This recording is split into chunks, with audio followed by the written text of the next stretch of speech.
الحمد للہ وحدہ والصلاة والسلام علی من لا نبی بعدہ اما بعد فاعوذ باللہ من الشیطان الرجیم بسم اللہ الرحمن الرحیم واما بنعمت ربک فحدث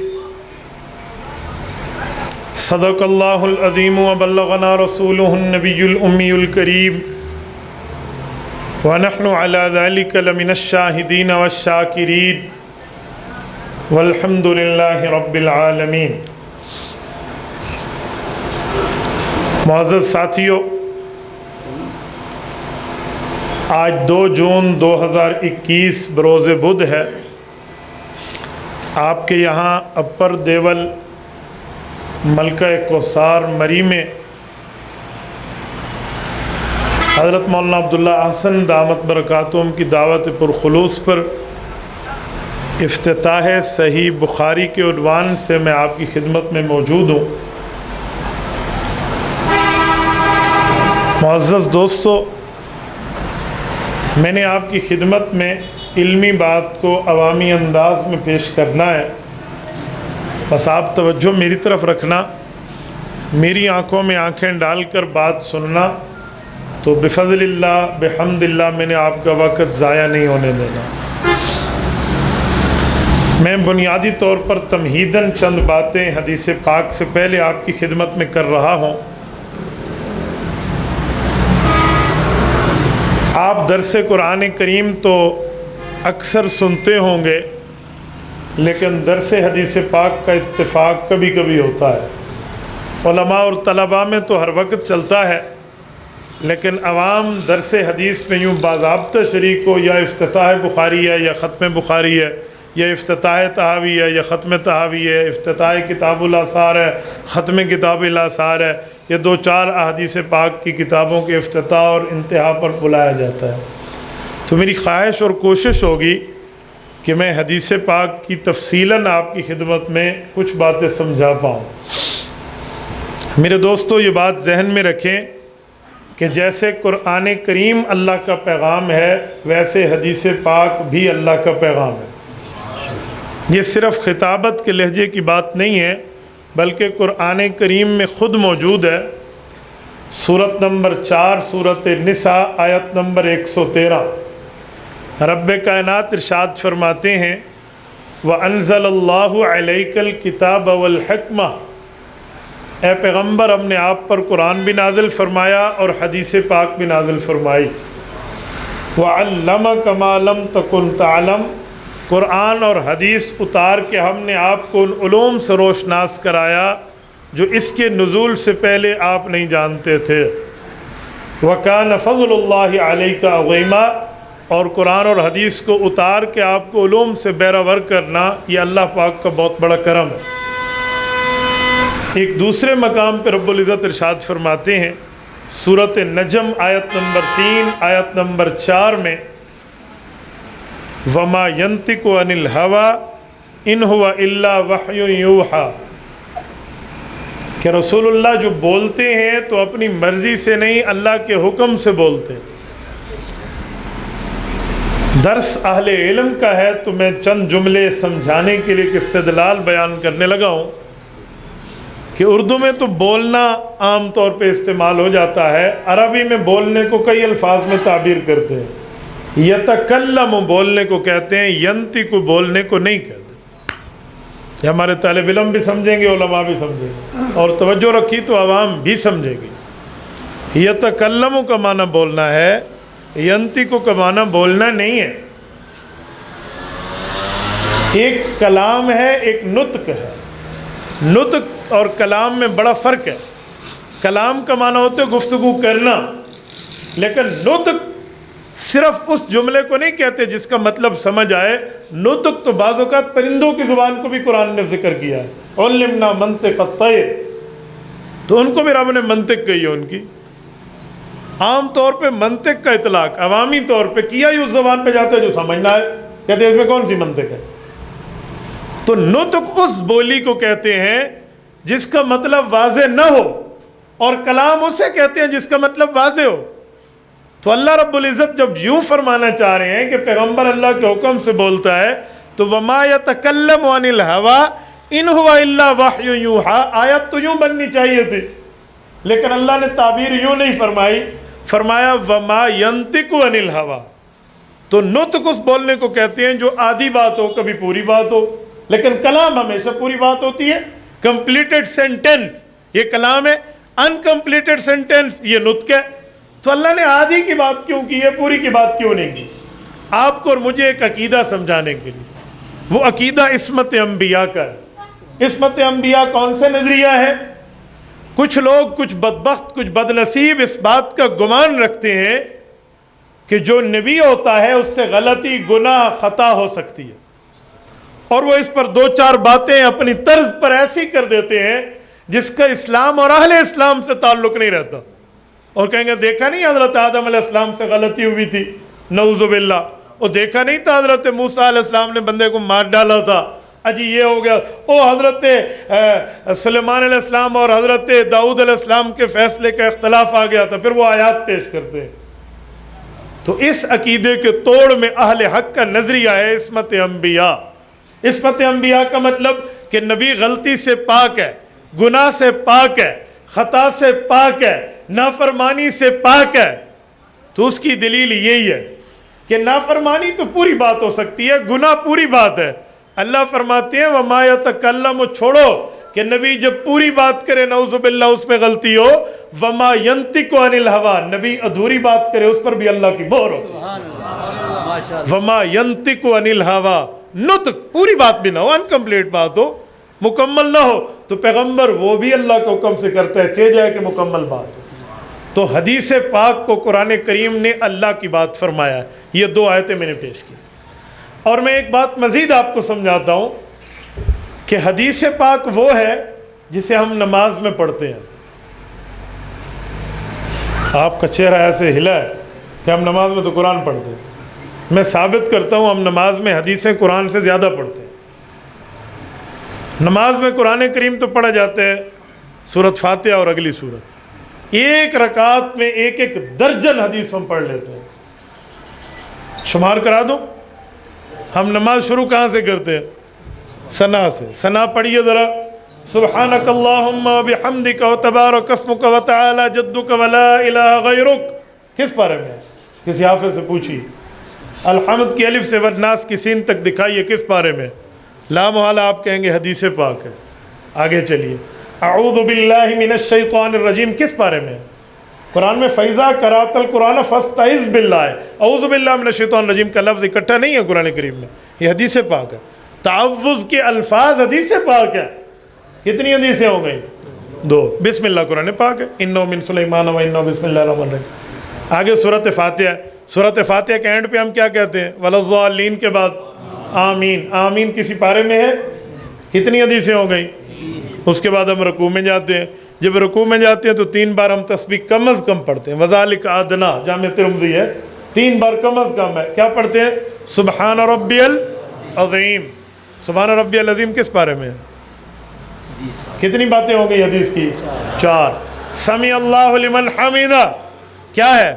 حدیث پاک۔ ربنا لک الحمد کیا ہے؟ حدیث پاک۔ 4 اور 2 6۔ سجدے میں ہم جاتے ہیں، سبحان ربی الاعلیٰ کیا ہے؟ حدیث پاک ہے۔ کتنی ہو گئی؟ 7۔ التحیات للہ والصلوات والطیبات کی مکمل التحیات۔ نسائی میں حضرت ابن مسعود کو اللہ کے رسول نے فرمایا اذا قلت ھذا او فعلت ھذا فقد تمت صلاۃ، تو یہ حدیث پاک ہے۔ التحیات مکمل کی مکمل حدیث پاک ہے۔ کتنی ہو گئی؟ کتنی ہو گئی؟ 8۔ آپ کی گنتی رانگ ہے، 8۔ اور اس کے بعد جب ہم درود پاک پڑھتے ہیں، اللہم صلی علی، اسے کہتے ہیں درود ابراہیمی۔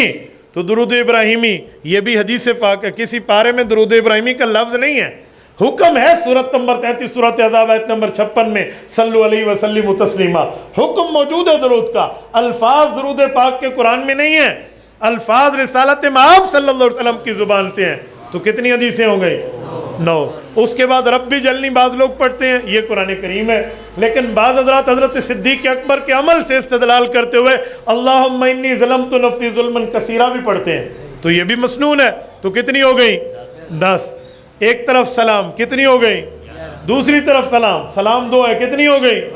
1 درجن حدیث تو آپ نماز میں پڑھتے ہیں۔ ابھی آپ نے، میں نے کہا نا جب ہم نماز میں حدیث پڑھتے ہیں تو ایسے چہرے میں ایک دفعہ لوگ جو جسے کہتے ہیں نا ایک حیرانگی آ جاتی ہے کہ یار یہ تو پہلی بار سنا ہے کہ ہم حدیث پاک پڑھتے ہیں۔ اگر میں زیادہ تلاش کروں نا اس میں اور بھی نکلے گا۔ میں نے 2 سجدوں کو 1 گنا ہے، آپ ذہن میں رکھنا، ٹھیک ہے نا؟ تو یہ ترتیبیں تھوڑی زیادہ ہیں۔ تو ہم حدیث پاک نماز میں پڑھتے ہیں تو حدیث پر اللہ رب العزت کا پہرا ہے۔ کیا ہے؟ او میں حدیث پر ایک دلیل مزید دینے لگا ہوں۔ بعض لوگ سمجھتے ہیں کہ قرآن کریم رسول اللہ کے زمانے میں لکھا گیا اور حدیث پاک نہیں لکھی گئی۔ کچھ حد تک تو بات ٹھیک ہے لیکن کلی بات ٹھیک نہیں ہے۔ اکثر قرآن کریم تو لکھا گیا اور لکھوایا اور یاد کی، اکثر ہے نا، مکمل قرآن کریم تو لکھا گیا لیکن حدیث پاک کو اکثر ضبط بالصدر، سینے میں یاد کیا گیا، یا ضبط بالکتابہ، کتاب میں لکھا گیا۔ لکھنا بھی حضور سے ثابت ہے۔ وہ کہاں ہے؟ اب سننا ذرا اس حدیث پاک کو، کان کی کھڑکی کھول کے دل کے اندر تک راستہ دینا۔ حضرت عبداللہ ابن عمرو ابن عاص راوی ہیں رضی اللہ عنہما، اذہن العرب کے فرزند حضرت عمرو ابن عاص کے۔ سنن نبی داود کتاب العلم جلد نمبر 2 باب کتابت العلم اٹھائیے۔ حضرت حضرت ابن عمر رضی اللہ تعالیٰ عنہما، ایک ہوتے ہیں عمر، ایک ہوتے ہیں عمر۔ یہ عمر لکھ کے آگے واو ڈال دے تو لوگ پڑھتے ہیں عمرو، یہ عمرو کوئی لفظ نہیں ہے، یہ عامر لفظ ہے۔ اور عامر ہمارے لوگوں نے انڈین فلمیں دیکھ دیکھ کے الف والا عامر بنایا ہوا ہے۔ الف والا عامر مانا حکم ہے، یہ عین والا عمر کے آگے واو ڈالے عامر ہو جاتا ہے۔ تو عمر ابن عاص، آج کل چالیں ہیں نا، بچپن میں بچوں کو کہانیاں پڑھائی جاتی تھی، عمر و عیار، انا للہ و انا الیہ راجعون۔ یہ صحابی پر در پردہ تبرہ ہے۔ صحابی کے نام کے ساتھ عیاری کا لفظ کا کیا معنی؟ اللہ کے رسول نے اسے ذہین فرمایا ہے اور ہمارے لوگ عیار کہتے ہیں۔ تو یہ غلط باتیں ہیں جو بچپن میں بچوں کے ذہن میں ڈالی جاتی ہیں۔ تو یہ صحابی ہیں عمرو بن عاص رضی اللہ عنہ، ان کے بیٹے ہیں عبداللہ، یہ فرماتے ہیں کل شیء اکتبہ سمعتہ من رسول اللہ صلی اللہ علیہ وسلم، جو چیز حضور پاک سے سنتا لکھ لیتا۔ فنہتنی قریش کے اجلہ صحابہ نے مجھے روکا، فقال، اور مجھے کہا اتکتب کل شیء ورسول اللہ بشر یتکلم فی الغضب والرضا، اے اللہ کے بندے ہر چیز لکھتے ہو؟ اللہ کے رسول کبھی غصے میں کوئی بات فرما دے وہ بھی لکھی جا رہا ہے، تو پیار میں فرما دے وہ بھی لکھی جا رہا ہے، اللہ کے رسول گپ شپ میں کوئی بات ارشاد فرما دے وہ بھی لکھی جا رہا ہے، مذاق میں کوئی بات ارشاد کر دے وہ بھی لکھی جا رہا ہے، صرف دین کے مسئلے لکھا کر سب کچھ نہ لکھ۔ کہتے فامسکت عن الکتاب، میں لکھنے سے رک گیا۔ فذکر ذالک او قال فذکرت ذالک، حضور کے سامنے کسی نے عرض کیا، کہتے ہیں یا ایک بار میں نے کہہ دیا، یا رسول اللہ ایسے ایسے مجھے منع کیا کہ میں ہر چیز لکھتا تھا، آپ کیا ارشاد فرماتے ہیں؟ توجہ رکھنا، کہتے ہیں فاؤما باصبعیہ الی فی، انگلی مبارک کو رسول اللہ نے اٹھایا، یہ ایک طربت الساعۃ وانشق القمر میں اس انگلی نے چاند کو توڑا تھا، یہ انگلی اٹھی اور اپنے منہ مبارک کی طرف اشارہ کر کے فرمایا والذی نفسی بیدہ، اس اللہ کی قسم جس کے قبضے میں میری جان ہے، ما یخرج منہ الا حق، اللہ کا اس زبان پر پہرا ہے، حقیقت ہی بیان ہوتی ہے، وہ مذاق ہو یا وہ پیار۔ سبحان اللہ، ماشاءاللہ۔ تو اس کا معنی ہے پیار میں بھی رسول اللہ جھوٹ نہیں بولتے، مذاق میں بھی جھوٹ نہیں بولتے، گپ شپ میں بھی جھوٹ نہیں بولتے۔ عام حالات تو کتنے حد تک سنجیدہ ہیں۔ ایک خاتون آئی اللہ کے رسول میں، یا رسول اللہ مجھے اونٹ پر سوار کر دے، میں نے دور جانا ہے۔ فرمایا میں تو تجھے اونٹ کا بچہ دوں گا۔ وہ کہنے لگی یا رسول اللہ اگر اونٹ ہے تو دے دے۔ فرمایا میرے پاس تو اونٹ کا بچہ ہے، میں اونٹ کا بچہ دوں گا۔ وہ کہنے لگی یا رسول اللہ اتنا سامان لاد کے جانا ہے، اونٹ کا بچہ کیا اٹھائے گا، مجھے اونٹ چاہیے۔ فرمایا نہیں میں تو اونٹ کا بچہ دوں گا۔ وہ عورت چل کے جانے لگی، فرمایا اس بڑھیا کو بلاؤ۔ فرمایا اماں جان پریشان کیوں ہوتی ہو، ہر اونٹ کسی اونٹ کا بچہ ہوتا ہے۔ دیکھو یہ مذاق بھی اور حقیقت پر مشتمل ہے۔ ایک عجوزہ کہتے ہیں بوڑھی کو، رسول اکرم صلی اللہ علیہ وسلم کی خدمت میں معمر خاتون آئی، کہا یا رسول اللہ دعا کریں اللہ جنت دے دے۔ کہا بوڑھے تو جنت نہیں جائیں گے۔ رونے لگ گئی وہ عورت کہ ہمارا کیا بنے گا؟ حضور علیہ السلام نے فرمایا پریشان نہ ہونا، بوڑھے کو جوان بنا کے رب جنت دے گا۔ اچھا تو دیکھو نا، فرمایا اس منہ سے جو جملہ نکلتا ہے وہ حقیقت پر مشتمل ہوتا ہے، مبنی بر حقیقت بات اللہ اس زبان سے کراتے ہیں، اسی لیے اس زبان پر اللہ کا پیرا ہے۔ میرے دوستو، یہ حدیث پاک سے سمجھ آئے کہ رسول اللہ کی حدیث کی حیثیت کتنی ہے۔ اور میں آپ کو جملہ سمجھاتا ہوں، جو حدیث پاک کا انکار کرتا ہے، اب میں منکر اہل حدیث پر دو جملہ کہنے لگا ہوں، جو حدیث کا انکار کرتے ہیں ان کی کچھ دعاوی، کچھ چیلنج اور کچھ اعتراضات ہوتے ہیں جو عوام پریشان ہو جاتی ہے۔ شاید آپ کے پاس بھی اس طرح کوئی منکر حدیث آ ڈھمکے تو میں اس کے متعلق چند باتیں سمجھاؤں۔ بظاہر تو بندہ سمجھتا ہے یار حدیث کا بھی کوئی انکار کرے گا، لیکن اس دنیا میں ایسے بدبخت بھی ہیں جن کو اہل قرآن کہا جاتا ہے یا پرویزی فتنہ کہا جاتا ہے۔ وہ کیا کہتے ہیں؟ حدیث پاک کی ضرورت نہیں ہے، آپ سے واسطہ نہ پڑھو، مجھ سے گفتگویں ہوئی ہیں۔ میرے ایک دوست ہیں کراچی میں عالم دین، انہوں نے مجھے فون کیا، مولانا آپ کا سٹی ڈیرہ اسماعیل خان میں ایک شخص ہے منکر حدیث ہے، اس کے بیٹے ماشاءاللہ سروزہ چلہ لگاتے ہیں، وہ ٹھیک لوگ ہیں، والد ان کو کہتے ہیں حدیث ماننے کی ضرورت کیا ہے، ایسی ایسی دلیلیں دیتے ہیں بچوں کے دماغ ہل جاتے ہیں، تو کیا کریں؟ میں نے کہا مولانا تھوڑی کریکشن کر لیں، دلیلیں نہیں دیتا، ڈھکوسلا مارتا ہے۔ دلیل اہل حق کے پاس ہوتی ہے، اہل باطل کے پاس ڈھکوسلے ہوتے ہیں، دلیلیں نہیں ہوتی۔ تو کہتے ہیں ان کو آپ کے پاس بھیج دو۔ میں نے کہا بچوں سمیت بھیجنا۔ کہا جی ٹھیک۔ وہ بچوں سمیت آ گئے تو میں نے دیکھا بابا جی کے ہاتھ میں ایک چھوٹا سا تھیلا ہے اور قرآن کریم ترجمے والا رکھا ہوا ہے اندر۔ کیوں؟ وہ لے کر آئے تھے کہ مولوی تو ترجمہ نہیں بننا، اپنا ترجمہ لے کر جاؤ۔ تو جب میں نے اندازہ لگا لیا نا تو میں نے کہا جی آپ بات فرمائیں۔ ہماری مسجد کریمیہ ڈی اے خان میں ہم بیٹھے ہیں، تو مجھے کہتے ہیں کہ ایک دو سوالات کے جوابات آپ دے دیں۔ میں نے کہا جی بالکل۔ ایک جگہ کنسٹرکشن چل رہی ہو، تعمیر، اور ایک مالک اور ایک فورمین ہو، مالک اور ایک مزدور ہو، ہم مالک کی بات مانیں گے یا وہاں چلنے والے ملازم کی بات مانیں گے؟ میں سمجھا کہ یہ بندہ اعتراض کہاں کر رہا ہے، میری فیلڈ ہے نا۔ یوں نبض پکڑ کے بندہ بتا دیتا ہے کہ رات کو ٹھنڈا پانی پیا تھا، وہ ڈاکٹر کی فیلڈ ہے نا، تو ہماری بھی فیلڈ ہے، ہم چہرے سے اور سوال سے بتاتے ہیں کہ اس کا اٹھک بیٹھک کس کے ساتھ ہے۔ میرے اوپر تو آیا تھا کہ وہ اہل قرآن ہے، وہ منکر حدیث ہے، تو میں نے اسے کہا بھائی اس میں تھوڑی تفصیل ہے، کبھی کبھی ہم ملازم کی بات مانیں گے۔ ایسے اس میں ٹیک لگا، ملازم کی بات مانیں گے، مالک کا تو میں نے سمجھا آپ کہیں گے۔ میں نے کہا نہیں، کبھی کبھی ملازم کی مانیں گے، عبد معزون بھی تو ہماری فقہ میں ایک بات چلتی ہے نا، علماء سمجھتے ہیں۔ تو مجھے کہتے ہیں کیسے ملازم کی مانیں گے؟ میں نے کہا اگر ملازم کو مالک نے اختیار دیا ہوگا نا کہ یہ کلی اختیار رکھتا ہے تو اس ملازم کی بات مان لیں گے، کیونکہ مالک کی طرف سے اس کے پاس اسٹیٹمنٹ آ چکی ہے۔ اب اس کی دال گلتی نہیں تھی، اس جگہ وہ پاؤں اب رکھ نہیں سکتا تھا، فوراً دوسرا سوال کیا، اچھا ایک بات ہے۔ میں نے کہا جی۔ کہتے کمپنی کا جی ایم ہے، جنرل مینیجر، اور ایک وہاں کا عام ڈائریکٹر وغیرہ ہے، تو جنرل مینیجر کی مانیں گے یا ڈائریکٹر کی؟ میں نے کہا ہو سکتا ہے کبھی ہم ڈائریکٹر کی مان لیں کہ جنرل مینیجر نے اسے چٹھی لکھ کے دی ہو۔ تو اس کے بیٹے کہنے لگے مولانا آپ لوگوں نے ایک آپس میں پہیلیاں کیا شروع کر لی ہیں، ہمیں سمجھ نہیں آتا۔ میں نے کہا بیٹا ذرا صبر کرو، جس پوائنٹ پہ میں اسے لانا چاہتا ہوں ابھی آپ کے ابو پہنچیں گے۔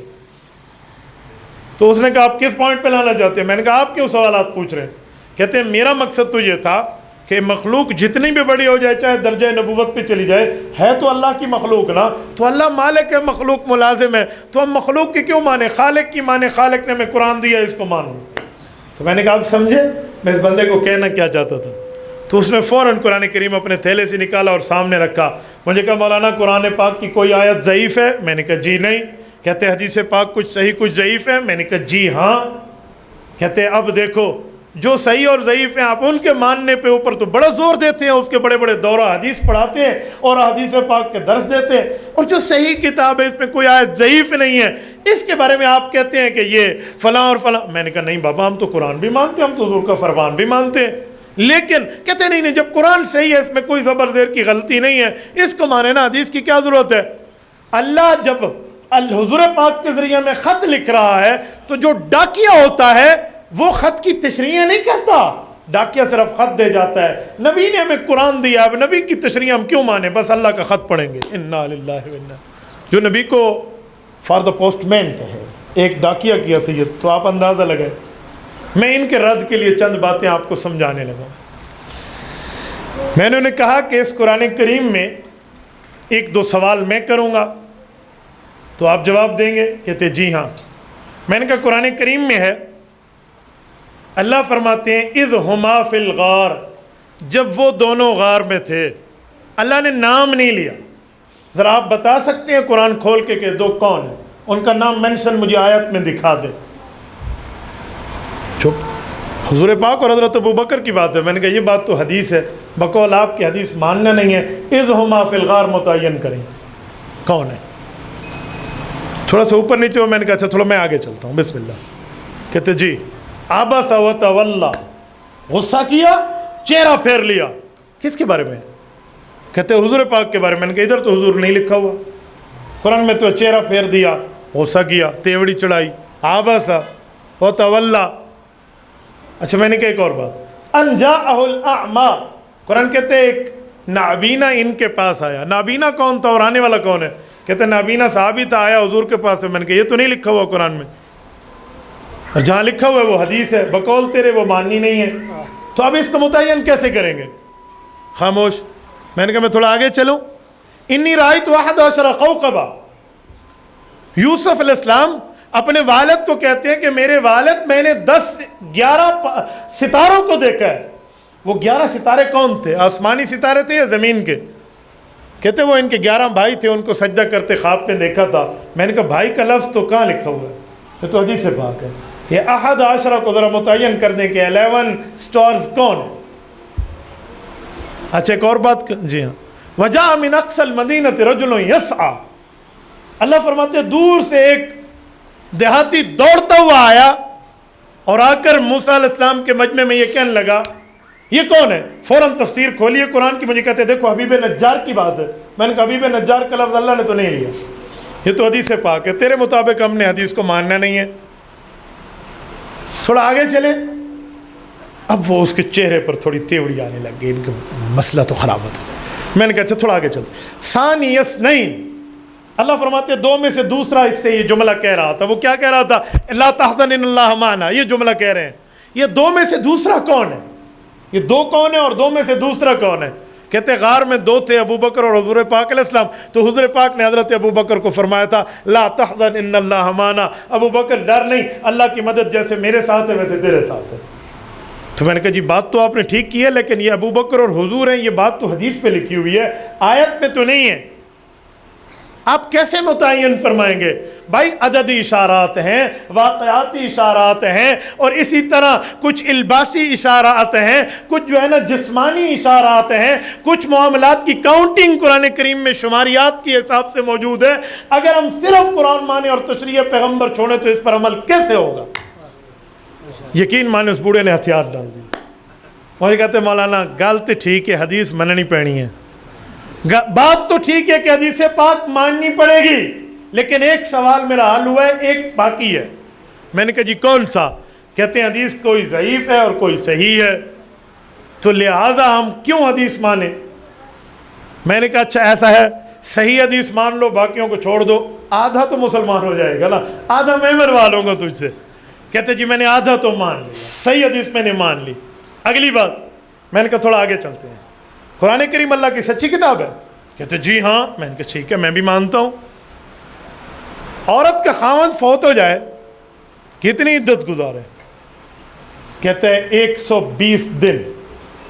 والذین توفون، پڑھیے والذین یتوفون منکم ویذرون ازواجا یتربصن بانفسہن 4 اشہر وعشرا. وفات کے بعد وفات کی عدت 130 دن ہے، ساری 120 نہیں، 130، 4 ماہ اور 10 دن.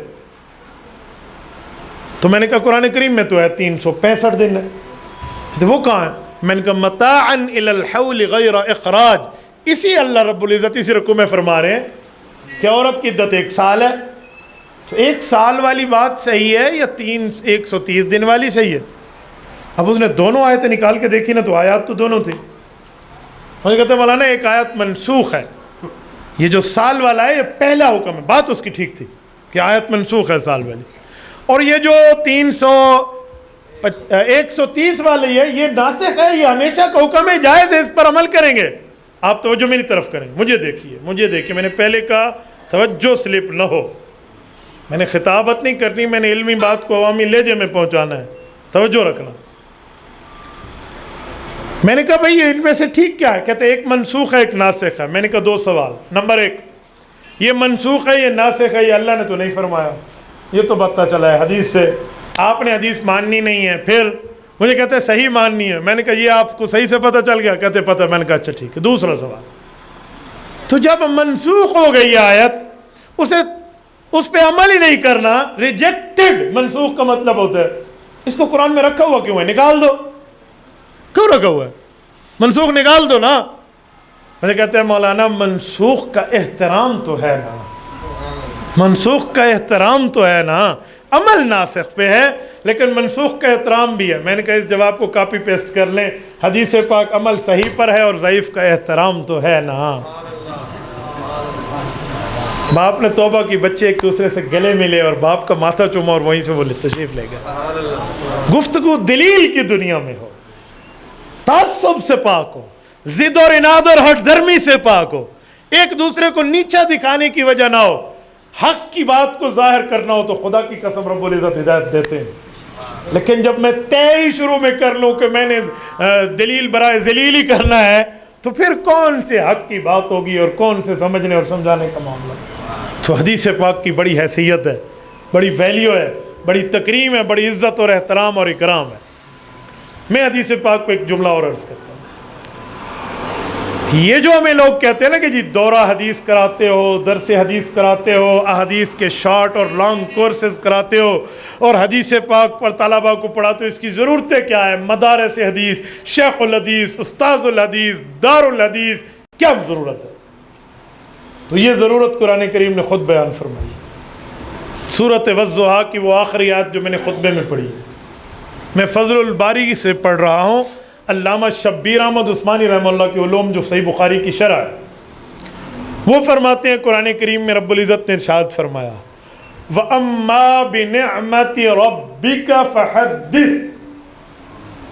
اللہ نے پیچھے نعمتیں گنوائی ہیں، وَالضُّحَىٰ وَاللَّيْلِ إِذَا سَجَىٰ مَا وَدَّعَكَ رَبُّكَ وَمَا قَلَىٰ۔ ایک ایک نعمتوں کا، انعامات کا، اکرامات کا، اعزازات کا اللہ نے ذکر فرمایا ہے، اور اس کے بعد کیا فرمایا؟ فرمایا جو تمام اعزاز آ گئے ہیں، آپ کا چہرہ روشن، آپ کے بال خوبصورت، آپ سے رب نے کوئی علیحدگی اختیار نہیں کی، یتیمی میں پایا تو رب نے ٹھکانہ دیا، آپ کو ناواقف پایا تو علوم سے بہرہ کیا، اور آپ کو باقی معاملات میں مسکین کی حالت اور پوری ترتیب پہ غنی کیا۔ اب آپ کے پاس کوئی غنی آئے تو اسے، کوئی مسکین آئے تو غنی کر دے، کوئی سائل آئے تو دے دے، اور جو پوچھنے والا آئے اسے جھڑکے نہیں۔ یہ تمام نعمتوں کے نعمہ ہائے بیان کر کے حکم دیا وَأَمَّا بِنِعْمَةِ رَبِّكَ فَحَدِّثْ۔ جو آپ پر رب نے نعمتوں کے انبار لگا دی ہیں، اعزازات کی لسٹیں آپ کو دے دی ہیں، اکرامات کے، رتبات کے، درجات کے، معجزات کی لائن لگی ہوئی ہے، اے پیغمبر اب شکرانے کا طریقہ یہ ہے، شکر گزاری کا طرز عمل یہ ہے کہ آپ نے ان تمام اعزازات کو، تمام اکرامات کو، تمام درجے، معجزات اور رتبات کو اپنی حدیث میں بیان کرنا ہے۔ فحدث، حدث یحدث، تحدیث کسے کہتے ہیں؟ تحدیث ہے، سماع ہے، اخبار ہے، یہ جو لفظ ہیں یہ حدیث پاک کی روایت میں استعمال ہوتے ہیں۔ وَبِهِ قَالَ حَدَّثَنَا وَبِهِ قَالَ أَخْبَرَنَا سَمِعْتُ كَذَا سَمِعْتُ فَلَان عَلَى فُلَان كَذَا، یہ جو الفاظ استعمال ہوتے ہیں یہ حدیث پاک کے طور پہ یہ اسے الفاظ متداولہ کہتے ہیں جو محدثین حدیث میں استعمال کرتے ہیں۔ تو وَأَمَّا بِنِعْمَةِ رَبِّكَ فَحَدِّثْ، تو اسے حدیث پاک کی شکل میں بیان کریں، تو حدیث پاک کی شکل میں بیان کرنے کا حکم اللہ کو رسول اقدس صلی اللہ علیہ وسلم نے دیا ہے، اور اس حدیث پاک کو رب العزت نے صحابہ کرام کے ذریعے لکھوایا ہے اور امت تک پہنچایا ہے، اور ائمہ اربعہ میں خصوصاً امام اعظم ابو حنیفہ نے صحابہ کرام کے بعد صحابہ کی شاگردی کا حق ادا کرتے ہوئے اس دھرتی پر صحابہ کے بعد تابعین میں سب سے پہلی حدیث کی مرتب کتاب کو ترتیب دیا ہے، جس کو امام جلال الدین سیوطی رحمۃ اللہ علیہ نے تبییض الصحیفہ کے اندر یوں نقل فرمایا کہ اول من دون علم الشریعہ ورتبہ ابوابا فهو ابو حنیفہ قد بشرہ النبی صلی اللہ علیہ وسلم ثم تبعہ مالک فی ترتیب الموطا۔ کہے لوگو، سب سے پہلے اس دھرتی پر صحابہ کرام کے بعد جس نے حضور پاک کی دین شریعت حدیث کو بطور ابواب، بطور فہرست، اس کے ساتھ باقاعدہ کیٹلاگ کے ساتھ، اشاریات کے ساتھ لکھ کے، فہرستوں کے ساتھ، عنوانات دے کر، مین چپٹر ہیڈنگ کے ساتھ تحریر کر کے جس نے امت کو دیا ہے، پہلا بندہ امام ابو حنیفہ ہے، اس کے بعد امام مالک رحمہم اللہ۔ یہ اس طرح انہوں نے ذکر فرمایا۔ تو یہ ذکر ہوتا ہوتا یہ حدیث پاک پہنچی ہے بر صغیر میں، تو اللہ نے علماء دیوبند کو اس حدیث پاک کے علوم کی اس خدمت عالیہ سے نوازا ہے۔ اللہ کی قسم، رسول اللہ کے دور سے لے کر دارالعلوم دیوبند کے قیام تک ایک لفظ تھا جو امت میں چھپا ہوا تھا، ایک رتبہ تھا جو امت میں چھپا ہوا تھا، ایک عہدہ تھا جو امت میں دستور تھا، ایک اعزاز تھا جو امت میں ظاہر نہیں ہوا تھا۔ وہ اعزاز ہے شیخ الحدیث کا۔ لفظ شیخ الحدیث حضور پاک کے دور سے لے کر دارالعلوم دیوبند تک کسی محدث کو نہیں ملا۔ یہ سب سے پہلے من لقب فی عالم الاسلامی اولا فہو شیخ الحدیث مولانا محمد زکریا بن یحییٰ کاندھلوی رحمہم اللہ۔ سب سے پہلے جس کو لقب ملا ہے وہ فضائل اعمال والے مولانا زکریا ہیں، جنہیں شیخ الحدیث کہا جاتا ہے۔ ان سے پہلے اس دھرتی پر یہ لفظ کسی کے لیے نہیں بولا گیا۔ کچھ الفاظ ہیں جو کہ ان کے ساتھ مخصوص کر کے بولے گئے ہیں۔ حضرت ابوبکر صدیق کو خلیفۃ الرسول کہا گیا، لیکن امیر المؤمنین کا پہلا لفظ حضرت عمر فاروق رضی اللہ عنہ پہ بولا گیا۔ اس کے بعد پھر امیر المؤمنین میں عمراء المؤمنین چلتے چلتے رہے امت میں، لیکن لفظ امیر المؤمنین کا پہلا اطلاق حضرت عمر پہ ہے۔ حضرت ابو بکر ہیں امیر المؤمنین، لیکن اطلاق ابو بکر پر خلیفۃ الرسول کا ہوتا تھا، جانشین پیغمبر۔ ایسے ہی ایک لفظ ہے امام اعظم۔ یہ امام اعظم امت میں صحابہ کے بعد سب سے بڑا امام، سب سے بڑا رتبہ، مقام اور مرتبہ، للہیت، تقوی، طہارت رکھنے والا، یہ سب سے پہلے صحابہ کے شاگرد امام اعظم ابو حنیفہ کو ملا ہے۔ اسی طرح ایک لفظ ہے قاضی القضات، چیف جسٹس۔ یہ لقب جو ڈکشنری میں اٹھا کر دیکھ لیجیے، آپ اپنے قریبی LLB حضرات، LLB کی ڈگری ہولڈر سے معلوم کر لیجئے کہ لفظ قاضی القضات عجم میں، عرب میں سب سے پہلے کس سے ملا؟ یعقوب ابن ابراہیم، امام قاضی ابو یوسف، امام ابو حنیفہ کے شاگرد کو ملا۔ جس بندے کے علم کا چرچا وقت کے بادشاہ ہارون الرشید کی سلطنت سے زیادہ ہوا کرتا تھا۔ ابو جعفر منصور کے دور میں جب امام اعظم ابو حنیفہ رحمۃ اللہ علیہ کے خلاف فرد جرم عائد کی جا رہی تھی، تو درباریوں میں بیٹھ کے ایک وزیر نے کہا تھا، بادشاہ ذرا ہوش کے ساتھ، یہ وہ بندہ ہے جہاں تک آپ کی حکومت نہیں جاتی، وہاں تک ماوراء النار کے علاقوں تک، رشیا کے پہاڑوں تک اس بندے کے فتوے کو منوان تسلیم کیا جاتا۔ ذرا خیال سے، یہ وہ بندہ ہے۔ انہی کے شاگرد امام قاضی ابو یوسف ہے، جن کا نام یعقوب ابن ابراہیم ہے۔ یہ سب سے پہلے قاضی القضات کے لقب سے ملقب ہوئے، اور ایسے ہی شیخ الحدیث یہ لقب سب سے پہلے اس دھرتی پر حضرت مولانا محمد زکریا کاندھلوی رحمہ اللہ کو ملا، جن کی کتب حدیث کو دیکھ کر نا عرب کے علماء کہتے تھے اللہ اکبر، اس بندے کی دلائل نے ہمیں حیران کر دیا۔ حضرت شیخ نے موطا امام مالک کی شرح لکھی ہے جس کا نام ہے اوجز المسالک۔ موجودہ دور میں 16 جلدوں میں، پرانے دور میں تو شاید 8 10 حصوں میں لکھی جاتی ہے، وہ چھپی جاتی تھی۔ موجودہ جو بیروتی دور ہے نا، بیروتی کتب میں آپ کو 16 جلدوں میں اوجز المسالک ملے گی۔ میرے پاس اس کا 16 جلدوں والا ہے۔ اوجز المسالک موطا امام مالک کی گائیڈ ہے، اس کی تشریح ہے، اس کی شرح ہے، ایکسپلینیشن ہے، وضاحت ہے، تفسیر ہے، تعویل ہے۔ اس کو دیکھ کے امام مالک کے مذہب کے مقلدین، مالکی علماء نے کہے موطا امام مالک کے دلائل سے اس بندے نے علماء حناف کو قول میں ایسے ثابت کیا ہے، حدیث اور قرآن کی شکل میں لگتا ہے موطا امام مالک حناف کی دلائل میں لکھی گئی۔ قد حنفنا الموطا۔ آپ بتائیں کہ ان کو اللہ نے کیسے علوم سے چنا ہے؟ یہ بر صغیر کے علماء کو اللہ رب العزت نے احادیث پاک میں وہ ملکہ عطا فرمایا، وہ مہارت، وہ اسپیشلائزیشن ان کے پاس ہے، ایکسپرٹ آف دا حدیث پاک ہیں۔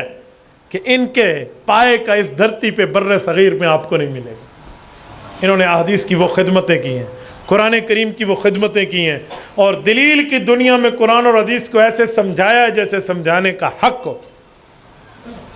یہ جو 1926 میں حال ہی کی بات کر رہا ہوں، ابھی تو 100 سال بھی نہیں گزرے، 1926 کو جب مدینہ منورہ، یہ 2021 چل رہا ہے نا، تو 2021 میں آ کر 2026 میں 1926 کو سال پورے ہوں گے نا، جب مدینہ منورہ میں یہ آل سعود کی حکومت آئی، اور اس وقت عام قبروں پر قبہ جات کو گرا دیا گیا کہ قبر پہ تعمیر منع ہے حدیث پاک میں۔ گراتے گراتے وقت آیا کہ رسول اقدس صلی اللہ علیہ وآلہ وسلم کے گنبد خضرا، جس کی وجہ سے آپ کے اور ہماری ایمان کی ٹھنڈکیں موجود ہیں، گنبد خضرا پر ایک سوالیہ نشان اٹھا کہ یہ بھی تو تعمیر ہے، اسے بھی منہدم کر دیا جائے، الیاذ باللہ، اسے بھی ہٹا دیا جائے۔ تو اس پر انہوں نے جلدی نہیں کی، عجم کے علماء کو بھی عرب کے علماء نے دعوت دے کر بلایا کہ آپ آئیے اس پر ہم سے بات کیجیے۔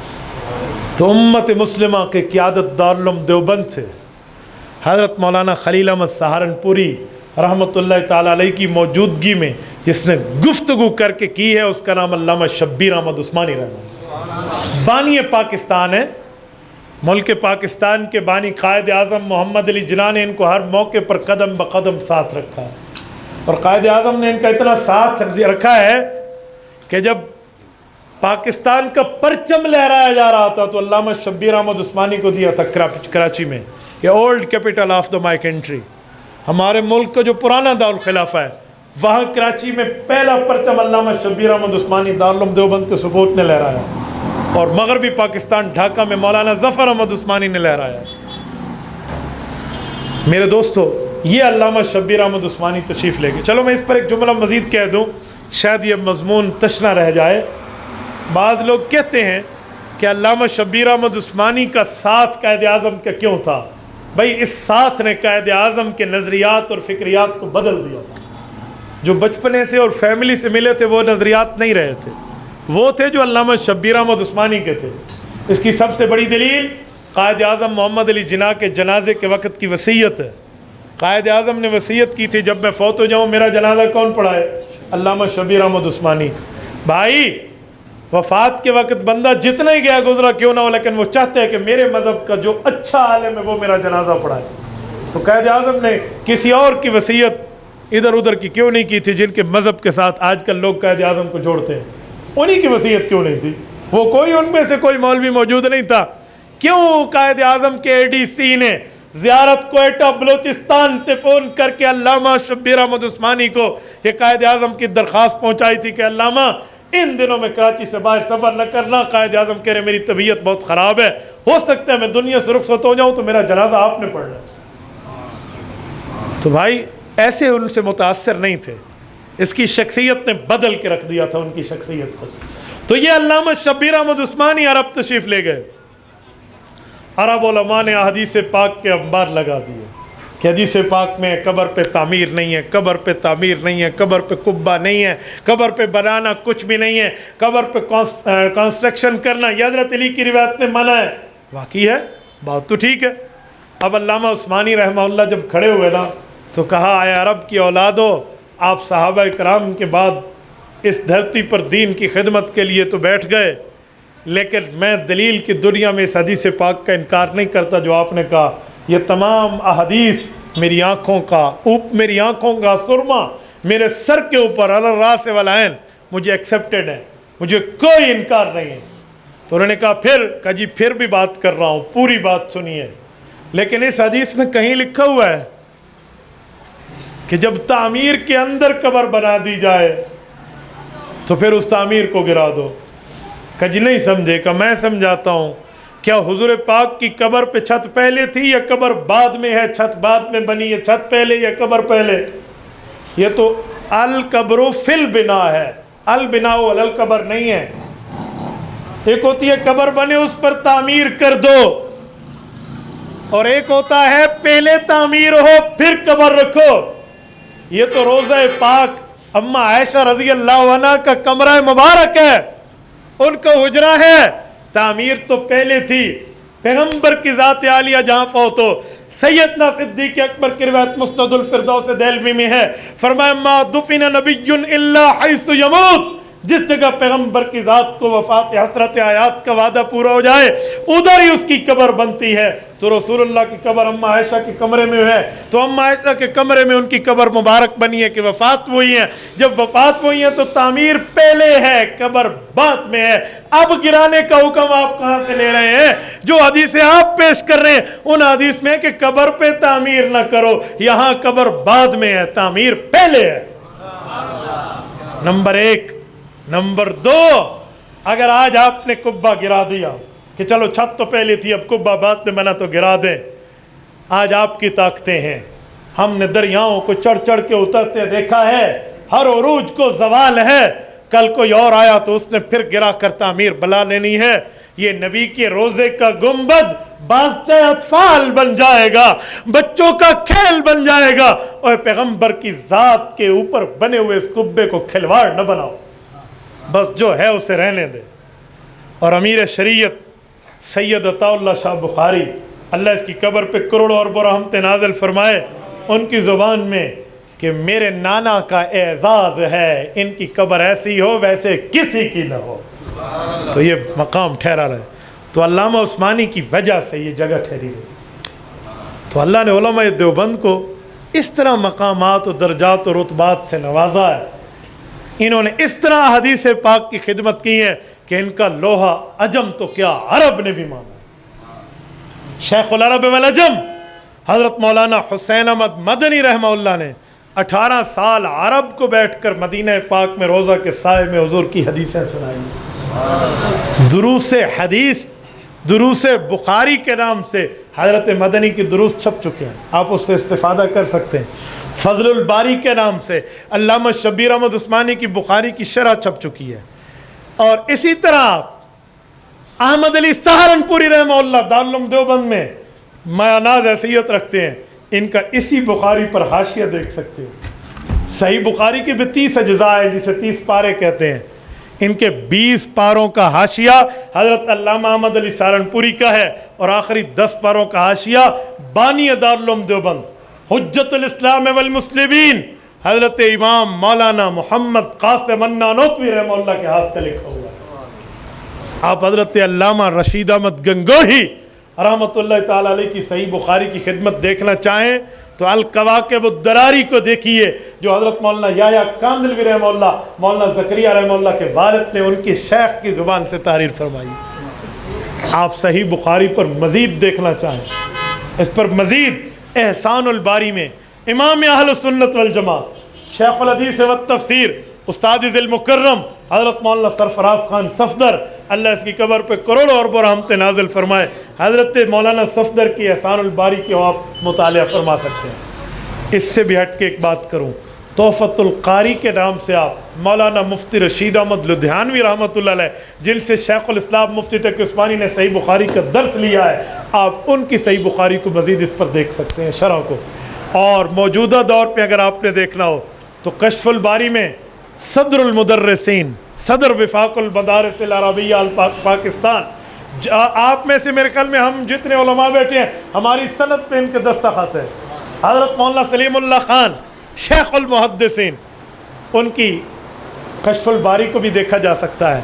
اور 100 اقوال میں ایک قول اور راجح قول کو اگر آپ نے دیکھنا ہو تو انعام الباری کی شکل میں حضرت شیخ الاسلام مفتی تقی عثمانی صاحب کی شرح کو بھی دیکھا جا سکتا ہے.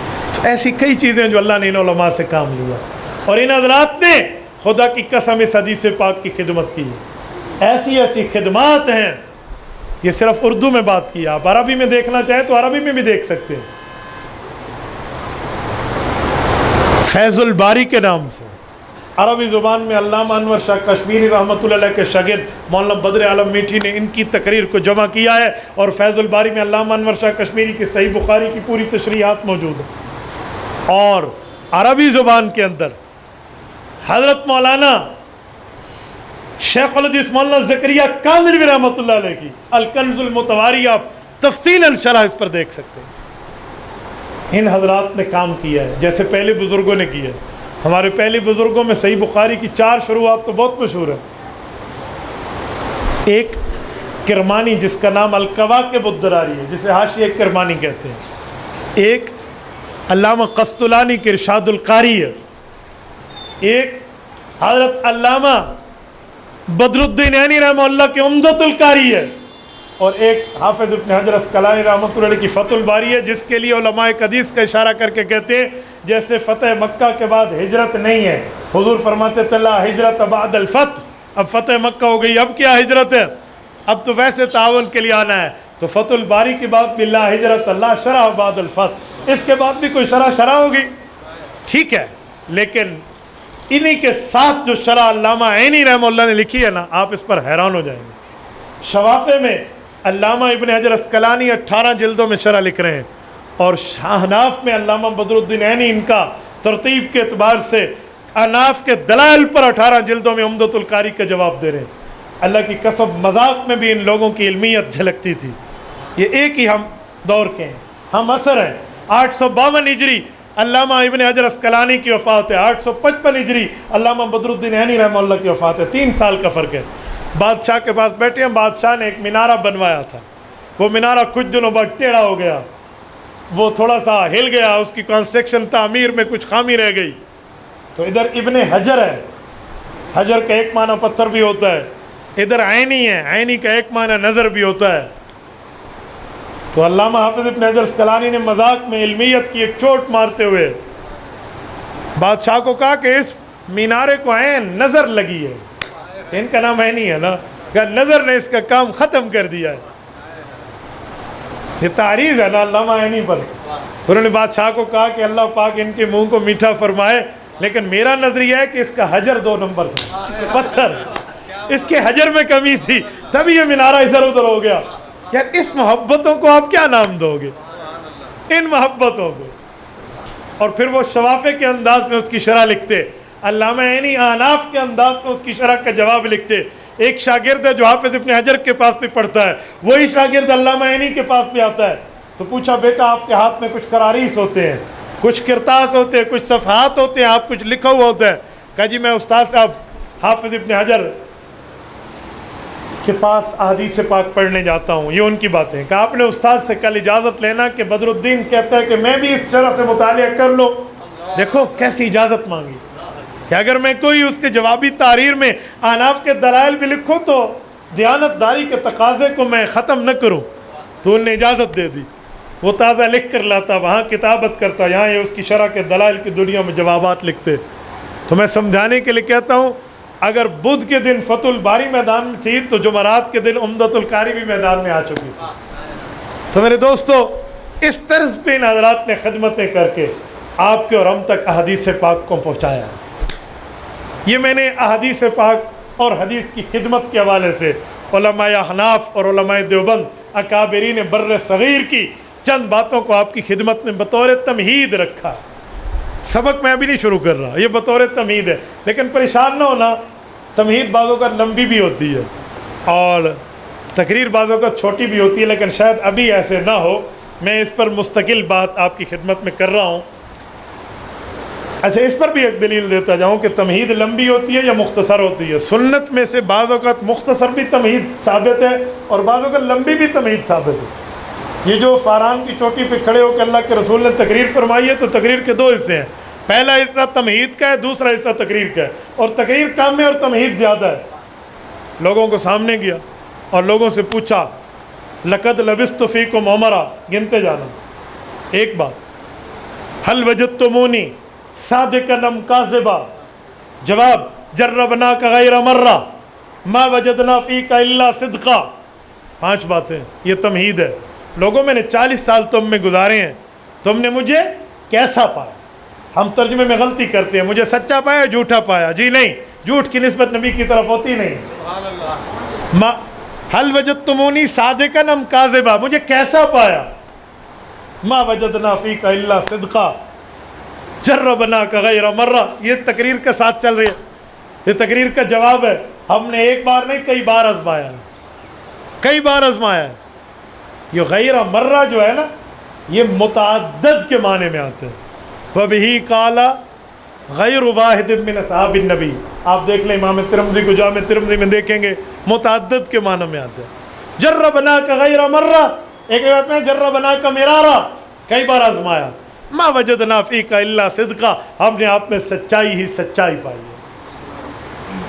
میں نے ایک شخص کو کہا کہ اس کا ترجمہ کرو، صادقاً ام کاذبا کا کیسے پایا کہ نسبت پیغمبر کے ساتھ جھوٹ نہیں ہو سکتا. مجھے کہنے لگا مولانا اگر کہہ بھی دیں تو کون سا حرج ہے. میں نے کہا مکہ کے کافر نے اس ادب کا خیال رکھا ہے. اس نے یہ نہیں کہا ما وجدنا فیکا کذبا لا صدقا فلاں، اس چکر میں نہیں کہا ما وجدنا کا کاذبا، یوں نہیں، ما وجدنا فیکا الا صدقا، کذب کی نسبت تو اس نے بھی حضور کی طرف نہیں کی، کہ ہم نے آپ کو سچا ہی سچا پایا. تو ہم کیوں ترجمے میں کر لیں؟ تو اسی لیے یہ ٹھیک نہیں ہے. 5 جملے یہ تقریر کی پر مشتمل ہیں اور ایک ہی جملہ، 5 جملے تمہید پر مشتمل ہیں، ایک ہی جملہ تقریر پر ہے، قولوا لا الہ الا اللہ تفلحوا. تو تمہید بعضوں کا لمبی ہوتی ہے، اس لیے میں نے آپ کی خدمت میں چند باتیں بطور تمہید کی. اور تمہید کا معنی کیا ہے؟ علماء تو جانتے ہیں، عوام سمجھے گی تمہید کسے کہتے ہیں. میں نے کہا میں علمی بات کو عوامی لہجے میں کروں گا، تو تمہید کا معنی ذہن میں رکھیں. تمہید مہد سے نکلا ہے، مہد کہتے ہیں گود کو، عربی زبان، بلکہ حدیث پاک میں ہے اللہ کے رسول نے فرمایا اطلب العلم من المہد الی اللحد، ماں کی گود سے قبر کے پنگوڑے تک علم حاصل کرو. تو ماں کی گود کو مہد کہتے ہیں. کیوں؟ ابتدائی اسٹیج، فرسٹ اسٹیپ، جو پہلا درجہ ہے بچے کی تربیت میں وہ ماں کی گود ہے. ماں کی گود سے اس نے اچھا یا برا بیٹھنا اٹھنا سیکھنا، آنا جانا بولنا کھانا پینا جاگنا سونا اس میں سیکھنا ہے. تو یہ سیکھ گیا گود سے تو سب چیزیں سیکھ گیا. اور جو گود سے نہ سیکھ سکا وہ آگے کیا سیکھے گا؟ ٹھیک ہے، کسی کو سمجھانے کے لیے ہماری میٹھی اور پیاری اور سرائکی زبان میں کہتے ہیں اے پلیتھڑ دا بےمان ہے، یعنی بچپن سے اس بندے نے اچھائی نہیں سیکھی. یہ پلیتھڑ دا شریف ہے، اس نے بچپن سے اچھی سیکھا ہے. تو میری زبان ہے، پتہ نہیں آپ میں کیا کہتے ہیں. تو یہ جو گود ہے نا، تو گود کو اس لیے کہتے ہیں یہاں سے سیکھ جائے تو آج آگے سیکھ جائے گا. تو تمہید بھی مہد سے نکلا ہے کہ پہلی باتیں آپ سمجھ جائیں تو اگلی ضرور سمجھ جائیں گے. سمجھیں؟ اب توجہ. جس کتاب کو ہم شروع کر رہے ہیں یہ کتاب ہے صحیح البخاری. اور صحیح بخاری حضرت امام محمد بن اسماعیل بن ابراہیم بن مغیرہ بن بردزبہ الجعفی المتوفی 256 ہجری رحمہ اللہ نے تحریر فرمائی. حضرت امام بخاری رحمۃ اللہ علیہ نے جو یہ کتاب لکھی ہے جس کو ہم صحیح بخاری کہتے ہیں، اس کا مکمل نام صحیح بخاری نہیں ہے، یہ مختصر نام.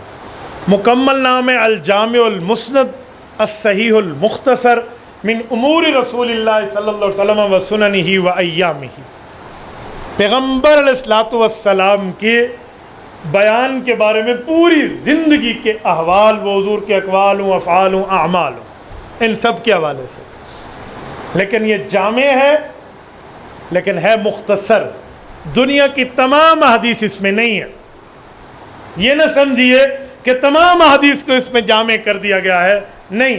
احادیث پاک کی صحیح کا کافی اور وافر مقدار کا ذخیرہ اس میں آ گیا. ورنہ یہ نہیں ہے کہ اس کے بعد کو باقی حدیث کی کتاب ہی نہیں ہے. بابا اس سے پہلے بھی حدیث پاک کی کتابیں ہیں اور اپنے دور کی مسلم کتابیں ہیں، اور اس کے بعد بھی کتابیں اور اپنی دور کی معتبر کتابیں ہیں. یہ نہیں ہے کہ اس کتاب میں سب کچھ آ گیا، نہیں. صحیح احادیث کا ایک وافر مقدار آ گیا. اس سے پہلے کتابیں حضرت امام مالک رحمۃ اللہ علیہ کی کتب اس سے پہلے ہیں. اس سے پہلے کتابیں امام اعظم ابو حنیفہ رحمۃ اللہ علیہ کی تمامی کتب اس سے پہلے ہیں. وہ فقہ کی ہو، وہ حدیث کی ہو، وہ آداب کی ہو.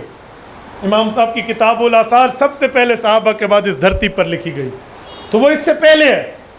یہ نہ سمجھے وہ ضعیف ہے اور صرف یہ صحیح ہے، یوں نہیں ہے. وہ اصح ہے، یہ بھی اصح اور صحیح ہے، لیکن ایک فرق ہے جو توجہ رکھنا. ایک جملہ آپ سنتے رہیں گے اور پڑھتے رہیں گے اصح الکتب بعد کتاب اللہ، لیکن افسوس یہ ہے کہ جملہ آدھا بولا جاتا ہے. یہ امام ابن الصلاح کا قول ہے، لیکن پوری بات کرے تو بات بنے گی. اصح الکتب بعد کتاب اللہ بعد خیر القرون، یہ پورا جملہ ہے. کیا مطلب؟ اللہ کی کتاب کے بعد سب سے زیادہ صحیح ترین کتاب یہ صحیح بخاری ہے جو خیر القرون کے بعد لکھی گئی۔ خیر القرون کا کیا مطلب؟ آپ جمعہ کی خطبے میں حدیث پاک سنتے رہے ہوں گے، خیر القرون قرنی ثم الذین یلونہم ثم الذین یلونہم۔ اللہ کے رسول نے فرمایا 3 زمانے بڑے بہتر ہیں، بڑے مبارک و بابرکت و باسعادت طیب و طاہر اطہر و مطہر زمانے ہیں۔ میرے پاک پیغمبر وہ کون سے ہیں؟ فرمایا میرا زمانہ، صحابہ کا، تابعین کا۔ حضور کا زمانہ سن 10 ہجری پہ ختم ہے، صحابہ کا زمانہ سن 110 ہجری پہ ختم ہے، تابعین کا زمانہ سن 210 ہجری پہ ختم ہے۔ اسے خیر القرون کہتے ہیں جس زمانے کو رسول اللہ کی دعائیں ہیں۔ جب یہ زمانہ ختم ہوا تو امام بخاری نے خیر القرون کے بعد کے زمانے کی ابتدا پر اس کتاب کو لکھا۔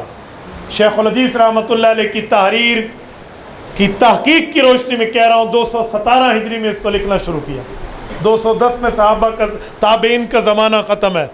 تو خیر القرون کے بعد جتنی کتابیں لکھی جائیں گی ان میں سب سے زیادہ صحیح یہ ہے۔ اس کی فوقیت بعد پہ ہے، اس کی فوقیت پہلے ائمہ کی کتب پہ نہیں ہے کہ ہم اس کو امام مالک اور امام ابو حنیفہ کی کتب پہ بھی فوقیت دیتے رہے۔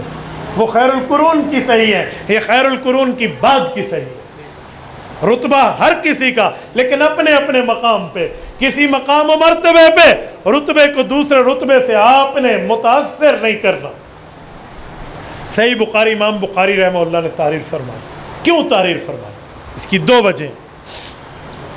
فضل الباری میں علامہ شبیر احمد عثمانی نے اس کے مقدمے میں لکھا ہے، باقی حضرات نے بھی اس کو تحریر فرمایا۔ فرماتے ہیں ایک امام بخاری نے خواب دیکھا تھا اور ایک استاذ نے ترغیب دی تھی۔ امام بخاری رحمۃ اللہ علیہ نے خواب دیکھا کہ میں خواب کے اندر پنکھا جھل رہا ہوں، رسول اللہ کی ذات اقدس کو ہوا دے رہا ہوں۔ تو معبرین سے تعبیر پوچھی تو انہوں نے کہا کہ اگر کوئی غلط آدمی حضور کی طرف غلط باتیں منسوب کرے گا آپ اس سے ہٹا کے صحیح اقوال دنیا میں پیش کرو گے۔ ایک وجہ تو یہ تھی، ایک وجہ اور تھی۔ دوسری وجہ یہ ہے کہ امام اسحاق ابن راہویہ، یہ اسحاق ابن راہویہ امام احمد ابن حنبل کے یار ہیں، بہت بڑے آدمی، بہت بڑے آدمی۔ میں نے یہ واقعہ سب سے پہلے جبل استقامت حضرت مولانا محمد اعظم طارق شاہ رحمہ اللہ سے سنا تھا بچپن میں، پھر اس کو بعد میں پڑھا۔ مسئلہ خلق قرآن اٹھا تھا، ایک فتنہ، میں اس کی تفصیل میں نہیں جاتا، میں ایک واقعہ اسحاق ابن راہویہ کی تعریف پر پیش کر رہا ہوں۔ تو بادشاہ وقت کا فتویٰ اور تھا، علماء حق کا اور تھا۔ تو بادشاہ نے اسٹکلی ڈنڈے کی زور پہ اپنے غلط فتوے کو منوانا چاہا تو ہزاروں علماء کرام نے انکار کر دیا۔ تو بادشاہ نے اس زمانے میں کہا کہ ہتھکڑیاں آئیں گی، گرفتاری آئے گی، 4 شیڈول ہی تو سپا دے گئے، کئی چیزوں میں اس نے ڈرانا شروع کر دیا۔ تو 40 علماء بچ گئے، باقی اپنی مجبوریوں سے پیچھے ہٹ گئے۔ جب گرفتاری آئی تو 4 بچ گئے، ہتھکڑیاں لگنے لگی تو 2 بچ گئے۔ ان 2 میں ایک امام احمد ابن حنبل ہے اور ایک اسحاق ابن راہویہ جو اپنے فتوے پر قائم رہے تھے۔ اس دھرتی پر جب بادشاہ کے پاس گرفتار کر کے لے جایا جا رہا تھا تو اسحاق ابن راہویہ کی زندگی کا اختتامی دن وہی تھا، راستے میں انتقال فرما۔ ایک بندہ اس دھرتی پر بچا تھا جس کا نام امام احمد ابن حنبل ہے، جو اس مسئلے پر ڈٹا تھا۔ خدا کی قسم آج ان کے مخالفین کا نام کوئی نہیں جانتا اور احمد ابن حنبل کا ڈنکا دنیا میں بچ سکتا۔ حق حق ہوتا ہے، حق الحق یعلو ولا یعلی، حق ہمیشہ متاثر کرنے کے لیے آتا ہے، مؤثر ہوتا ہے، متاثر نہیں ہوتا، وہ غالب ہوتا ہے، مغلوب نہیں ہوتا۔ آج احمد ابن حنبل کو دنیا جانتی ہے، اس نے مسند امام احمد کو دنیا سلام عقیدت پیش کرتی ہے، لیکن باقیوں کو تو نام ہی نہیں۔ اسی طرح جو اللہ کے لیے کام ہوتا ہے نا، وَلَوْ أَعْجَبَكَ كَثْرَةُ الْخَبِيثِ، چاہے مخالف سمت میں آپ کو زیادہ لوگ بھی نظر آئے لیکن اللہ کے لیے کام کرنے والا تنہ اپنا لوہا منوا جاتا ہے۔ تو اسحاق ابن راہویہ یہ محدث وقت ہے، مسند اسحاق ابن راہویہ ان کی ایک کتاب ہے، یہ امام بخاری رحمۃ اللہ علیہ کے استاذ ہیں۔ یہ دورہ امام بخاری کو حدیث کا پڑھا رہے تھے، پڑھاتے ہوئے امام اسحاق ابن راہویہ نے ایسے کندھے اپنے ماتھے پہ اور دل پہ ہاتھ پھیر کے کہا، میں نہ کر سکا اے کاش کہ اللہ ہمارے تلامذہ میں سے کسی کو یہ شرف دے دے جو اس طرز پہ حدیث پاک کی تدویب کا، تبویب کا، اکٹھے ہونے کا ایک عالی شان کام کر دے۔ یہ امام اسحاق بن راہویہ نے اپنے اندر کی ایک خواہش کو ذکر فرمایا، اپنے اندر سے امام احمد ابن حنبل نے ایک خواہش کو اپنے شاگردوں کے سامنے رکھا۔ تو حضرت امام بخاری رحمۃ اللہ تعالی علیہ نے استاذ کی بات کو سن کے صحیح بخاری کو لکھنے کی ایک باہمت مہم جوئی کو ٹھان لیا اور انہوں نے صحیح بخاری کو لکھا ہے۔ حضرت امام اسحاق بن راہویہ کو پورے کا پورا ثواب شامل ہے حضرت کے اس مشورے کا۔ جب امام بخاری نے اس کو تحریر فرمایا 16 یا 17 سال لگے اس کی تحریر میں۔ امام بخاری رحمۃ اللہ علیہ نے 217 ہجری میں شروع کی ہے، خیر القرون کے 7 سال بعد میں تحریر دے چکا ہوں، اور 233 ہجری میں اس بخاری کو ختم فرمایا۔ 233 ہجری کس بنیاد پہ کہہ رہا ہوں؟ اس کی بنیاد ایک وجہ ہے۔ امام بخاری رحمۃ اللہ فرماتے ہیں کہ میں نے یحییٰ ابن معین کو یہ پیش کی ہے۔ امام یحییٰ ابن معین کی وفات 234 میں ہے، اس سے پتہ چلا ان سے پہلے یہ مکمل فرما چکے تھے۔ اور یحییٰ ابن معین کون ہے؟ طائفہ منصورہ اٹھائی ہے حضرت شیخ سرفراز خان صفدر رحمہ اللہ نے اس پر جو تحریر فرمایا۔ میں سیر اعلام النبلاء کا حوالہ نہیں دے رہا، عربی کتاب عام بندی کی دسترس میں نہیں ہوتی، میں اردو کتب کا حوالہ دے رہا ہوں کہ آپ وہاں تک پہنچ پائیں۔ فرمایا ایک شخص اس دھرتی پر ایسا گزرا ہے جس نے اپنی قلم کو چھیلنا شروع کیا اور پیغمبر کی حدیث کو لکھنا شروع کیا۔ قلم کو چھیلا، حدیثیں لکھی، قلم کو چھیلا، حدیثیں لکھی۔ ایک دن دل میں خیال آیا کہ اس قلم کے چھیلنے کے برادے کو جمع کیوں نہ کر لوں، اللہ کے دربار میں بطور سفارش پیش کروں گا کہ میرے مولا یہ وہ برادہ ہے جو آپ کے نبی کی حدیث لکھنے میں صرف ہوا تھا۔ جمع کیا تو فرمایا کمرہ بھر گیا، اور وفات تک اس برادے کی ایسی حفاظت کی ہے جیسے ہم اپنے اکاؤنٹ کی حفاظت کرتے ہیں۔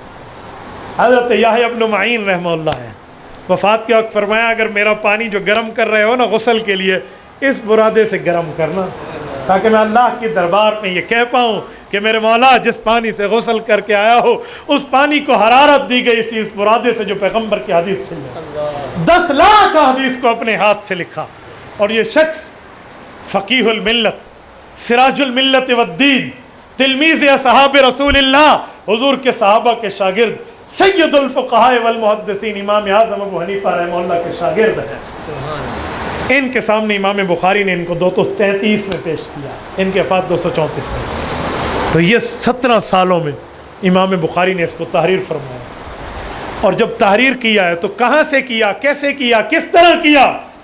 امام بخاری کے لیے ہدی الساری، صحیح بخاری کی شرح فتح الباری کے مقدمے میں ابن حجر اسقلانی رحمہ اللہ المتوفی 852 ہجری تحریر فرماتے ہیں کہ امام بخاری نے ان میں 2 کام ایسے فرمائے ہیں جو ممتاز ہیں، دنیا میں ایک مایہ ناز حیثیت رکھتے ہیں۔ فرمایا ایک ہے ترجمۃ الباب اور ایک ہے متن۔ ترجمۃ الباب کہتے ہیں مین چپٹر ہیڈنگ کو، اور متن کہتے ہیں عبارت کو۔ احادیث پاک کے عنوانات کو لکھا، رسول اللہ کے ریاض الجنہ میں بیٹھ کر احادیث پاک کو لکھا، حرم مکی میں بیٹھ کر، اور یوں تحریر فرمائی، اور پھر احادیث پاک کو جمع کرتے گئے۔ امام بخاری رحمۃ اللہ علیہ نے ہر حدیث میں، ہر باب میں وہ نقطے دیے ہیں جو عام توجہ سے نہیں، بڑی اہم توجہ سے حاصل ہوتے ہیں، اور ہمارے اکابرین نے ان نقطوں کو جمع کیا۔ میں 2-4 نقطے آپ کی خدمت میں رکھتا ہوں۔ امام بخاری نے صحیح بخاری کو شروع کیا، شروع جس سے کیا ہے پہلا راوی ہے حمیدی، بلکہ اس سے بھی تھوڑا اوپر چلتا ہوں۔ انا اوحینا کما اوحینا الی نوح والنبیین من بعد کی آیت سے بسم اللہ لکھ کے یہ آیت لکھی ہے، الحمدللہ، اور باقی معاملات اور خطبے نہیں لکھے کیونکہ امام بخاری فوراً مقصود کی طرف آئے ہیں کہ میں نے لکھا کیا، عام دم برسر مطلب مختصر اور پورا سر پہ عمل کیا ہے کہ صحیح بخاری کے نام میں پہلا لفظ ہے الجامع المختصر، ٹھیک ہے، میں پیش کر چکا ہوں، الجامع المسند الصحیح المختصر، تو فوراً اس پر آئے، باقی خطبوں کو نہیں لکھا، اور اس حدیث کو بھی بطور خطبہ، بطور توتیہ، بطور تمہید لکھا۔ آگے وحی کی بات فرمائیں۔ وحی کی بات کیوں کی ہے؟ وحی کی تو کئی آیتیں ہیں۔ وَأَوْحَيْنَا إِلَىٰ أُمِّ مُوسَىٰ اس میں وحی مراد نہیں ہے، الہام ہے۔ حضرت موسیٰ علیہ السلام کی ماں نبی تو نہیں ہے کہ وحی ہو، تو وحی تو عورتوں کو بھی ہوئی ہے، یعنی بطور الہام۔ بَأَوْحَيْنَا إِلَى النَّحْلِ، یہ الہام تو شہد کی مکھی کو بھی ہوا ہے۔ تو امام بخاری نے جو ادھر وحی کی آیت لکھی، یہاں حضرت نوح کے ساتھ نبی جین کا لفظ ہے کہ رسول اللہ کی طرف وہ وحی نہیں آئی جو عام ان مکھیوں کی طرف آئی ہے یا موسیٰ علیہ السلام کی والدہ کی طرف آئی ہے، نہیں، حضور کی طرف وہ وحی آئی ہے جو اللہ نبی اور رسول کو دیتے ہیں۔ ایسی ایسی چیزوں کے نقطے، حضرت آدم کا ذکر کیوں نہیں کیا؟ حضرت شیش کا ذکر کیوں نہیں کیا؟ حضرت ادریس علیہ السلام کا ذکر کیوں نہیں کیا؟ چوتھے نمبر پہ آ کر حضرت نوح علیہ السلام کا ذکر کیا۔ وجہ کئی وجوہات ہیں، میں اختصار پہ آپ کے سامنے وجہ رکھتا ہوں اس شخصیت کی جو علماء دیوبند کی ریڑھ کی ہڈی ہے، حضرت شیخ الہند مولانا محمود حسن دیوبندی رحمۃ اللہ علیہ۔ وہ فرماتے ہیں مکلف بندہ جوانی میں بنتا ہے، احکام بندے پر لاگو جوانی میں ہوتے ہیں، بچپنے میں نہیں ہوتے۔ یہ کائنات شروع ہوئی حضرت آدم سے، کھیتی باڑی کے احکام ہیں، درخت لگانے کے احکام ہیں، زراعت کے احکام ہیں، دنیا میں زندگی گزارنے کے احکام ہیں، یہ بچپنے کے کام ہوتے ہیں، بچپنے میں سمجھایا جاتا ہے، لاؤبالی کی زندگی میں بتایا جاتا ہے کہ یوں یہ کائنات کا سبق چل رہا تھا حضرت ادریس علیہ السلام تک۔ اس کے بعد یہ جب کائنات کے ان نظاموں سے واقف ہو گئے، اب نئی جوانی جو ملی ہے حضرت نوح علیہ السلام کے دور سے ملی ہے۔ پہلے صاحب شریعت ہیں، پہلے نبی تھے، یہ رسول ہیں، ان کو بطور شریعت ملی، تو اب یہ بطور گویا دنیا کو جوانی کا وقت حاصل ہوا، تو جوانی میں وہی آئی، تو وہی جوانی میں آئی، تو احکام میں جوان مکلف ہوتا ہے، لاگو اس پر ہوتے ہیں، تو وہ آیت میں اس نبی کو ذکر کیا جس سے جوانی کے احکام آئے۔ پتہ چلا رسول اللہ کے احکام امت کے جوانوں پر لاگو ہوں گے، بچے اس احکام سے محفوظ رہیں گے، مستثنا رہیں گے۔ اچھا، پھر ایک جملہ اور بھی اشارہ کیا، حضرت شیخ الہند کے قلم کو خدا کی قسم بندہ سلام عقیدت پیش کرتے تھک جائے لیکن اس کا عقیدتیں ختم نہ ہوں۔ حضرت شیخ الہند فرماتے ہیں کہ حضرت نوح علیہ السلام کو جس نے مانا بچ گیا، جس نے نہ مانا رب نے ذلیل نہیں اذلل کر کے رکھ دیا، ضلالت کی بھی ہائی پیک پر پہنچایا۔ یہ اللہ نے امت میں ان بے ایمانوں کو، ان دشمنوں کو، ان راہزنوں کو اللہ نے پیغام دیا ہے۔ یاد رکھنا، نوح علیہ السلام کے دور میں بستے گھر اجاڑ دیے گئے تھے اس نبی کے انکار پر۔ اس کی اطاعت کرو گے تو بچ جاؤ گے، ومن اطاعنی دخل الجنہ ومن عصانی فقد ابا، یہ اشارہ کیا۔ بستے گھر اجڑے تھے، یہ لفظ ہے نوح علیہ السلام کی سورۃ نوح میں، رب لا تذر علی الارض من الکافرین دیارا۔ دیارہ اس دور اس گھر کو کہتے ہیں جو بستا ہوا ہو، ہستا بستا گھر۔ تو امت کے دشمنوں کو اشارہ ہے کہ ان شانئک هو الابتر، دشمن پیغمبر ہمیشہ ذلیل رہے گا۔ وقتی طور پہ چند باتیں حاصل ہو جائیں لیکن ضلالت ان کا مقدر بنے گی۔ اس کے بعد امام بخاری رحمۃ اللہ علیہ نے یہ جو جملہ ذکر فرمایا، حدثنا، علماء نے لکھا ہے صحیح بخاری کے پڑھتے وقت شروع میں ایک جملہ پورا پڑھ لینا چاہیے، پھر آگے وبہ قال کہنا چاہیے۔ یہ حدیث کے شروع میں جب سند ہوتی ہے، سند کہتے ہیں وہ الفاظ، وہ افراد جنہوں نے حضور کے الفاظ دیے۔ حدیث کا معنی الفاظ، سند کا معنی افراد۔ افراد الفاظ کو نقل کرتے ہیں، اسے کہتے ہیں سند مع حدیث، سند مع متن۔ تو ان افراد میں امام بخاری نے اپنے استاد امام حمیدی سے حدیث پاک کو ذکر فرمایا۔ تو پہلے کیا جملہ پڑھنا چاہیے؟ میں پڑھتا ہوں، طالبات اور طالب علم بھی پڑھ لیں۔ وَبِهِ قَالَ حَدَّثَنَا، اس سے پہلے کیا پڑھنا چاہیے؟ اس سے پہلے پڑھنا چاہیے وَبِهِ قَالَ حَدَّثَنَا مِنَّا إِلَىٰ امام الحمام محمد بن اسماعیل البخاری وَبِهِ قَالَ حَدَّثَنَا، کہ ہم یہ جو بیان کر رہے ہیں ہمیں امام بخاری رحمۃ اللہ علیہ کے متصل سند سے، وَبِالسَّنَدِ الْمُتَّصِلِ مِنَّا إِلَىٰ امام الحمام البخاری۔ اب پھر وَبِهِ قَالَ حَدَّثَنَا، حدیث پاک کی تین بنیادی چیزیں ہوتی ہیں، وہ امام بخاری شروع کر رہے ہیں۔ حدثنا حدیث، استاد سنائے اور شاگرد سنے۔ کس استاد سے لائے ہیں؟ حمیدی۔ حمیدی امام بخاری کے استاد ہیں، ان کا نام ہے عبداللہ ابن زبیر القریشی المکی، یہ قوم قریش سے بھی ہیں، مکہ مکرمہ سے بھی ہیں۔ عبداللہ بن زبیر ان کا نام ہے، حمیدی ان کا لقب ہے، مسند حمیدی کے یہ صاحب مؤلف ہیں۔ یہ امام بخاری کے استاد ہیں، المتوفی 219 ہجری، 219 میں ان کی وفات ہے، یعنی امام بخاری نے جو پہلی حدیث لکھی تھی اس کے 2 سال بعد یہ وفات پا گئے۔ پڑھ تو پہلے لیا تھا، لکھتے بعد میں تھے. تو امام حمیدی رحمۃ اللہ علیہ استاد ہیں. اس پر کئی نکتے ہیں کہ پہلا راوی امام بخاری حمیدی کیوں لائے. اس کی کئی وجہ. ایک وجہ حمد ہے کہ حمیدی کے نام میں حمد پایا جاتا ہے، اور قرآن کریم میں لَهُ الْحَمْدُ فِي الْأُولَى وَالْآخِرَةِ، شروع میں بھی حمد ہو، بعد کے آخر میں بھی حمد ہو. تو امام بخاری نے پہلا راوی حمیدی لایا جس میں حمد ہے، اور آخری راوی شروع کرتے ہوئے بخاری کی وَبِهِ قَالَ حَدَّثَنَا أَحْمَدُ بْنُ أَشْقَاءَ، آخری راوی احمد لائے ہیں. ادھر بھی حمد ہے ادھر بھی حمد ہے، تو قرآن پہ عمل فرمائے. ایک وجہ اور بھی ہے. وہ وجہ کیا ہے کہ یہ مکی ہے، اور جو آخری راوی ہیں صحیح بخاری کے حضرت ابو ہریرہ وہ مدنی ہیں.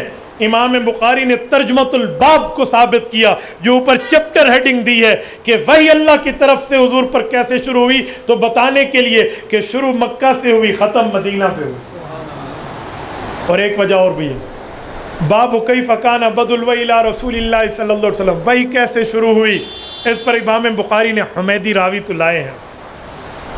وحی کیا بتاتی ہے کہ رسول اقدس کے بعد تقدیم کس کو حاصل ہے، امامت کا درجہ کس کا ہے، لیڈرشپ کسے ملے گی، رئیسیت کسے ملے گی، وہ کس قوم سے ہوگا. یا تو علمیت، فضل، کمال، درجہ، تقوی، طہارت، للہیت دیکھی جائے گی، اور یا قومیت کی بات آئے تو بعض اوقات قومیت بھی لیڈرشپ میں کوالٹیز میں دیکھی جاتی ہے. وہ کیا ہے؟ حدیث پاک میں آپ آگے جا کر پڑھیں گے الائمۃ من قریش، کہ امامت کا درجہ جسے حاصل ہے وہ قوم قریش ہے. تو امام بخاری سب سے پہلی حدیث کو بطور امام الحدیث لا رہے تھے، تو پہلا راوی حمیدی لائے ہیں جو القریشی المکی، قریش سے ہیں، تاکہ الائمۃ من قریش والی حدیث پہ بھی عمل ہو جائے کہ اسے تقدیم حاصل ہے. اور امام حمیدی رحمۃ اللہ علیہ کی یہ روایت امام بخاری شروع کر رہے ہیں، اس میں بھی امام اعظم ابو حنیفہ کی عزت اور احترام کا ایک پہلو جھلکتے ہوئے نظر آتا ہے. امام بخاری اور امام ابو حنیفہ کی کوئی ٹکر نہیں ہے. میرے اور حضرت نانوتوی جتنا فرق ہے، اس طرح استاذ الاساتذہ اتنا فرق آ جاتا ہے. میں اپنی سند کے حساب سے گنتا ہوں، ورنہ ہم امام بخاری کے قدموں کی خاک بھی نہیں. میں سند کی ترتیب کے اعتبار دے رہا ہوں، اتنا لمبا فاصلہ ہے. یہ حمیدی اس کے گواہ ہیں. امام حمیدی شاگرد ہیں امام عبد الرزاق ابن الحمام الصنعائی رحمہ اللہ کے. یہ یمنی ہیں، مصنف عبد الرزاق کے صاحب ہیں، اور عبد الرزاق ابن الحمام الصنعائی شاگرد ہیں امام ابو حنیفہ، امام قاضی ابو یوسف کے، اور امام قاضی ابو یوسف شاگرد ہیں امام اعظم ابو حنیفہ کے. تو امام بخاری نے پڑپوتے شاگرد ابو حنیفہ سے پہلی حدیث شروع کی. یہ بات ذہن میں رکھنا. اور امام ابو حنیفہ سے امام بخاری کی محبت اتنی ہے کہ آخری روایت جو لائے ہیں وَبِهِ قَالَ حَدَّثَنَا أَحْمَدُ بْنُ أَشْقَابٍ قَالَ حَدَّثَنَا مُحَمَّدُ بْنُ فُضَيْلٍ عَنْ عُمَّارَةَ بْنِ الْقَعْقَاعِ عَنْ أَبِي زُرْعَةَ عَنْ أَبِي هُرَيْرَةَ. یہ 5 راوی ہیں. پہلے 4 راوی احمد بن اشقاب، محمد بن فضیل، عمارة بن القعقاع اور ابو زرع. ابو زرع کا سلام حریم ابن عبداللہ ہے. یہ چاروں راوی کون ہیں؟ القواقب الدراری شرح کرمانی میں امام کرمانی نے لکھا ہے کلہم اربعۃ کوفیون. یہ چاروں امام ابو حنیفہ کے شہر کے کوفی محدث ہیں. شروع بھی ابو حنیفہ والوں سے کیا ہے، ختم بھی ابو حنیفہ والوں پہ کیا ہے. کتاب الحل اور کتاب الاقراء پہ اگر عمدۃ القاری کو دیکھ لیا جائے تو کبھی امام صاحب کی امام بخاری سے ٹکر نہیں سنائے گیا. یہ سنائی امام بخاری کی امام حنیفہ سے ٹکر تب جاتی ہے جب اپنوں کو نہیں پڑھا جاتا. اپنوں کو پڑھیں گے تو کتاب الحل بھی حل ہو جائے گی، کتاب الاقراء بھی حل ہو جائے گی، اور اسی طرح آپ کو قال بعض الناس بھی حل کر دے گا. لیکن پڑھیں آپ اپنے اکابر کو. یہ میں نے اشارہ دیا ہے علماء طلبہ میں وہ یہ سمجھتے ہیں. وَبِهِ قَالَ حَدَّثَنَا الْحُمَيْدِي قَالَ حَدَّثَنَا السُّفْيَانُ. دوسرے راوی حضرت سفیان ہیں. سفیان نام کے 2 شخصیات ہیں. ایک سفیان ثوری المتوفى 161 ہجری، ایک ہے سفیان ابن عیینہ المتوفى 158 ہجری، بلکہ 198 ہجری، 200 سے 200 سال پہلے. یہ دونوں استاذ شاگرد ہیں، دونوں کوفہ کے ہیں. وہ سفیان ثوری ہیں، یہ سفیان ابن عیینہ ہے، اور دونوں امام اعظم ابو حنیفہ رحمۃ اللہ علیہ کے فتوے کے ساتھ فتویٰ دینے والے. سیر اعلام النبلاء میں امام ذہبی لکھتے ہیں کان یفتی بقول ابی حنیفہ. یہ امام صاحب کو ماننے والے ہیں. تو یہ سفیان ابن عیینہ ہے، سفیان ثوری نہیں ہے. یہ مکہ کے محدث ہیں. یہ دونوں راوی مکہ کے محدث ہیں. اگلی روایت میں پہلے دونوں راوی مدینہ کے محدث ہیں. وبه قال حدثنا عبداللہ بن یوسف قال اخبرنا مالک. دوسری روایت ام المؤمنین والی. تو بتا رہے ہیں پہلی روایت مکی، دوسری مدنی. یہ ترجمۃ الباب سے موافقت، چیپٹر ہیڈنگ سے، عنوان سے تو مناسبت پیدا کرنے کے لیے کہ وہی شروع مکہ سے ہوئی اور ختم مدینہ میں.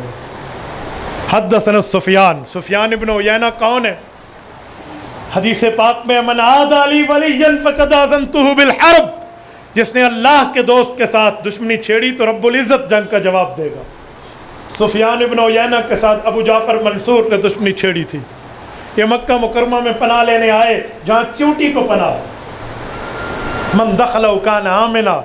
ابو جعفر منصور اپنی طاقت کے گھمنڈ میں ان کو پھانسی دینے کے لیے بغداد سے چلا. ان کو کسی نے آ کر بتایا.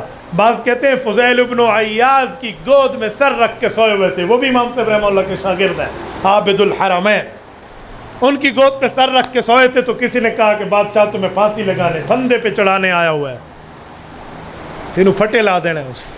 تو یہ اٹھے جوش میں، کعبے کا کنڈا پکڑ کے عرض کیا کہ میرے مولا، میں نے اپنی ذات کے لیے دعائیں کم مانگی ہیں، اللہ آج اگر یہ حرم میں داخل ہو گیا تو تیری میری دوستی کہاں رہی. یہ بہت بڑا جملہ ہے، بہت بڑا ایک معاملہ ہے، لیکن رب اور ان کی بات ہے. تو کہتے ابھی حرم میں داخل نہیں ہوا تو اس کے اونٹ کی ٹانگ پھسلی اور نیچے گرا اور کمر کی ہڈی، یہ گردن کی ہڈی اس کی ٹوٹ گئی اور وہیں فوت ہو گیا. یہ سفیان ابن عیینہ وقت کا بہت بڑا محدث ہے. اگلا راوی یحییٰ بن سعید الانصاری. یحییٰ بن سعید الانصاری یہ بھی تابعی ہیں. یہ اگلا راوی محمد ابن ابراہیم التیمی، یہ بھی تابعی ہیں. علقمۃ بن وقاص اللیثی، اس کے لیے ایک راوی صحابیوں نے کی ایک روایت اور ایک روایت تابعیوں نے کی، لیکن راجح قول تابعی کا، کیونکہ یہ تینوں تابعی جو اس روایت میں ہے نا تو وہ تینوں ان کے ملانے سے بنتے ہیں، علقمہ کے ملانے سے بنتے ہیں. تو یہ تینوں تابعی ہیں، اپنے زمانے کے بڑے بڑے محدث ہیں. مجھے اشارہ مل رہا ہے اسی لیے میں اختصار کی طرف چل رہا ہوں، ورنہ مولانا نے مجھے فرمایا کھلا ٹائم. مجھے پتہ ہوتا نا کہ میرے بعد کسی اور کا معاملہ ہے تو میں اس ترتیب پہ چلتا. یقین مانے میں کھلے ٹائم کو سامنے رکھ کر گفتگو کر رہا تھا. اب بخاری پڑھنے پڑھانے والیاں مجھ سے اعتراض نہ کرنا کہ آپ تاخیر پہ چلے ہیں.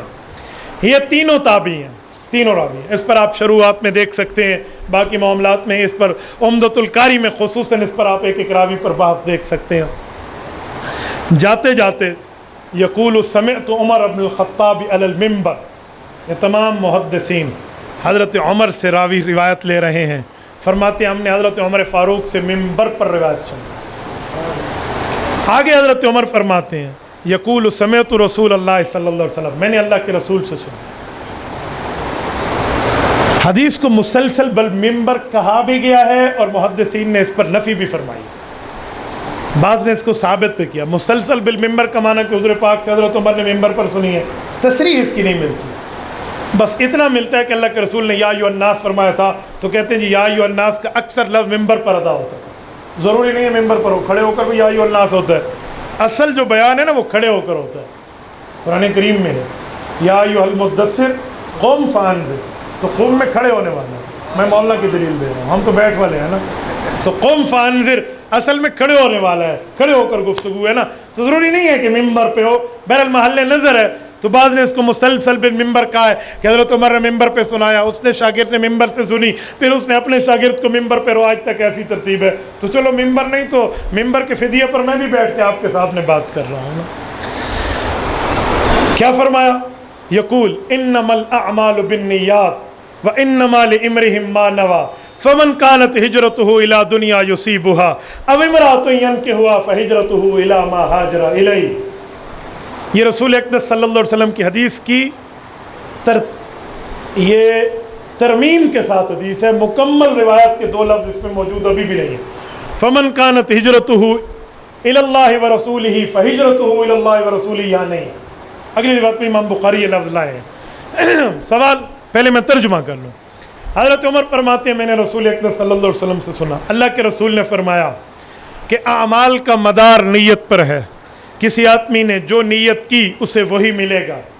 اگر کسی نے نیت کی دنیا کے کاموں کے حصول کے لیے تو دنیا کے کاموں کو پالے گا، یا کسی عورت سے نکاح کے لیے تو اس بندے کی ہجرت اسی کی طرف شمار ہوگی، یا دنیا کی طرف یا عورت کی طرف. یہ حدیث پاک ہے. اس حدیث پاک میں ایک جملہ نہیں ہے، چلو میں اس پر آگے جا کر بحث چلو میں اس پر پہلے ہی بتا دیتا ہوں. جو جملہ نہیں ہے آگے ہے، اس کی ایک وجہ، کئی اقوال، اس پہ 17-18 اقوال ہیں. قول راجح یہ ہے کہ امام بخاری رحمۃ اللہ علیہ نے جب اپنے استاذ امام حمیدی سے اس حدیث کو سنا تھا تو یہ جملہ انہوں نے نہیں سنایا تھا، انہوں نے لکھ کر ایک اور علیحدہ دیا تھا. تو اس پر سوال اٹھتا ہے کہ امام حمیدی کی مسند حمیدی موجود ہے، اس حدیث میں تو یہ جملہ موجود ہے، تو امام بخاری نے اپنے استاد سے سن کے یہاں بغیر جملے کے کیوں لکھا؟ تو شیخ الاسلام اس کا بہت اچھا جواب دیتے ہیں، مفتی محمد تقی عثمانی دامت برکاتہم. وہ فرماتے ہیں کہ محدث کبھی بیٹھا ہوتا ہے گفتگو ایک عنوان پہ کرتے ہوئے، تو اس لیے حدیث پاک کے اس ٹکڑے کو بیان کرتا ہے جو اس دلیل کے لیے، مکمل حدیث کسی اور وقت سنا دیتا ہے. تو حدیث پاک لکھنے میں انہوں نے مکمل لکھ دیا، سناتے وقت اپنے استدلال پر سنا دیا. اس حدیث پاک کا نام کیا ہے؟ اس حدیث پاک کا نام ہے حدیث مہاجر ام قیس. ام قیس ایک خاتون ہے جن کا اصل نام ہے قیلہ. ان کی کمٹمنٹ ہو گئی تھی ایک شخص کے ساتھ مکہ مکرمہ میں کہ اگر آپ چاہتے ہو کہ مجھ سے شادی اور حق نکاح کرو تو مدینہ طیبہ ہجرت کر کے آنا ہوگا، آپ ہجرت کریں گے پھر جا کر نکاح ہوگا. تو وہ صحابی وہیں سے چلے، اللہ کی رضا بھی تھی اور شادی کی معاملہ بھی تھا، تو یہاں تشریف لے آئے. محدثین کی دیانت اور احتیاط دیکھیں، ذخیرہ حدیث میں ڈھونڈیں، مہاجر کا نام دکھا دیں آپ کو نہیں ملے. اس شخص کا نام کیا تھا جو یہاں سے چلے اور یہاں آئے تھے؟ یہ رسول اللہ کی ہجرت کے 1 سال 2 سال 3 4 سال بعد کی بات ہے. کون ہے؟ نام تک ذکر نہیں کیا، مسئلہ تک ذکر کیا. عورت کا نام تو آتا ہے، قیلہ نام ہے، اس کے نام کو مادہ خفا میں رکھا گیا کہ کسی کے نام کو لے کر لوگ اس پر اعتراضات شروع نہ کر دیں. اور بعض اوقات یہ بھی ہوتا ہے کہ صحابی اپنا نام اللہ کی رضا کے لیے چھپائے دیتا ہے، جیسے حضرت سفینہ ہے رضی اللہ عنہ. سفینہ کہتے ہیں کشتی کو، ان کے 12 بعض اوقات 24 نام لکھے ہوئے ہیں. اللہ صحابہ دیکھ لیں، اسط الغابہ دیکھ لیں، تو اتنے نام ان کے کیوں ہیں؟ سفینہ مشہور کیوں ہے؟ انہوں نے اپنے نام کو مٹا دیا تھا اور اپنے نام کو ایسے مٹایا کہ للہ فی اللہ ہو گئے، اللہ کے لیے ظاہر نہیں کیا. جیسے حضرت بلال کے دادے کا نام مجھے تو آج تک کسی کتاب سے نہیں ملا، بلال ابن رباح ابن، کوئی دکھا دے میں سلام پیش کروں گا، انعام دوں گا. میں تلاش میں حضرت بلال کے دادا جان کا نام کتابوں سے نہیں لیا. حضرت بلال نے اپنی ذات کو یوں دین میں فنا کر دیا کہ نسب کی باتیں ہی نہیں کی اور اپنی خاندان کی باتیں نہیں کی، جو بات کی اللہ کی رسول اللہ کی. لیکن اس کا انعام ایسے ہے کہ ہر مسجد سے اذان بلالی گونجتی ہے. آپ کو مٹا، ایسے حضرت سفینہ نے مٹا دیا. سفینہ کیوں کہا؟ ایک جنگ میں حضور پاک کے ساتھ جا رہے تھے، اللہ کے رسول نے ان کو اپنی تلوار دی. حضرت صدیق اکبر رضی اللہ تعالیٰ نے فرمایا یار میری تلوار بھی اٹھا لے. انہوں نے پوچھا کیوں؟ کہا حضور پاک نے تجھے تلوار دی، اب تجھے تلوار اٹھانا تو حضور کا طریقہ ہے نا، میں عمل کرتا ہوں، لے لے. انہوں نے تلوار لے لی، صحابہ دیتے گئے اور یہ اسلحہ اٹھاتے گئے. تو حضور پاک نے فرمایا تو سفینہ ایک کشتی ہے، لوگوں کی مال برداری کر رہا ہے. تو انہوں نے اپنا نام سفینہ مشہور کرا دیا. تو ایسے یہاں نام بھی چھپا ہوا ہے. یہ تشریف لائے اور ہو گیا نکاح. اب سوال یہ ہے کہ اللہ کے رسول نے جو فرمایا کہ جو ہجرت کرے عورت کے لیے، ہجرت کرے دنیا کے لیے، اس کی ہجرت، کیا ان کو ہجرت کا ثواب نہیں ملا؟ جو ہجرت کا ثواب تو ملا، پھر کیوں فرمایا گیا؟ یہ سمجھایا گیا ہے جو خالصتاً دنیا کی نیت کرے اس کو دین کا ثواب نہیں ملتا. یوں بتایا گیا. اس صحابی سے ہمیں یہ امید نہیں ہے کہ وہ خالصتاً دنیا کی لالچ میں نعوذ باللہ آئے ہیں. جی نہیں، یہ وہ لوگ ہیں جن کے امتحان اللہ نے کتابوں سے نہیں، ہاتھ سے نہیں، اشارے سے نہیں، زبان و آنکھوں سے نہیں، اعضاء و جوارے سے نہیں، دل کے اندر کی کیفیت کا اللہ نے امتحان لیا ہے. اولئک الذین امتحن اللہ قلوبہم للتقوی. دل کے اندر سے انعام لیا، امتحان لیا اور انعام رضی اللہ عنہ دیا، تو نتیجہ بھی رب نے دے دیا. تو اسی لیے ان حضرات پہ یہ گمان نہیں ہے کہ ان نے دنیا کے لیے کیا، ان نے تو دین کے لیے کیا. لیکن اصول قانون ضابطہ یہ بنا دیا گیا کہ جو اس طرح دنیا کے معاملات میں کرے گا تو وہ دنیا کی حد تک کی معاملہ رہے گا. اب امرأۃ ینکحها فہجرتہ الی ما ہاجر الیہ، اس پر فقہی باتیں بھی ہیں، حدیثی باتیں بھی ہیں، سند کی بات بھی ہے. میں اس معاملے کو آخر کرتے ہوئے آپ کی اسی بات پر آپ سے اجازت چاہوں گا. اقول قولی ھذا واستغفر اللہ وآخر دعوانا ان الحمد للہ رب العالمین.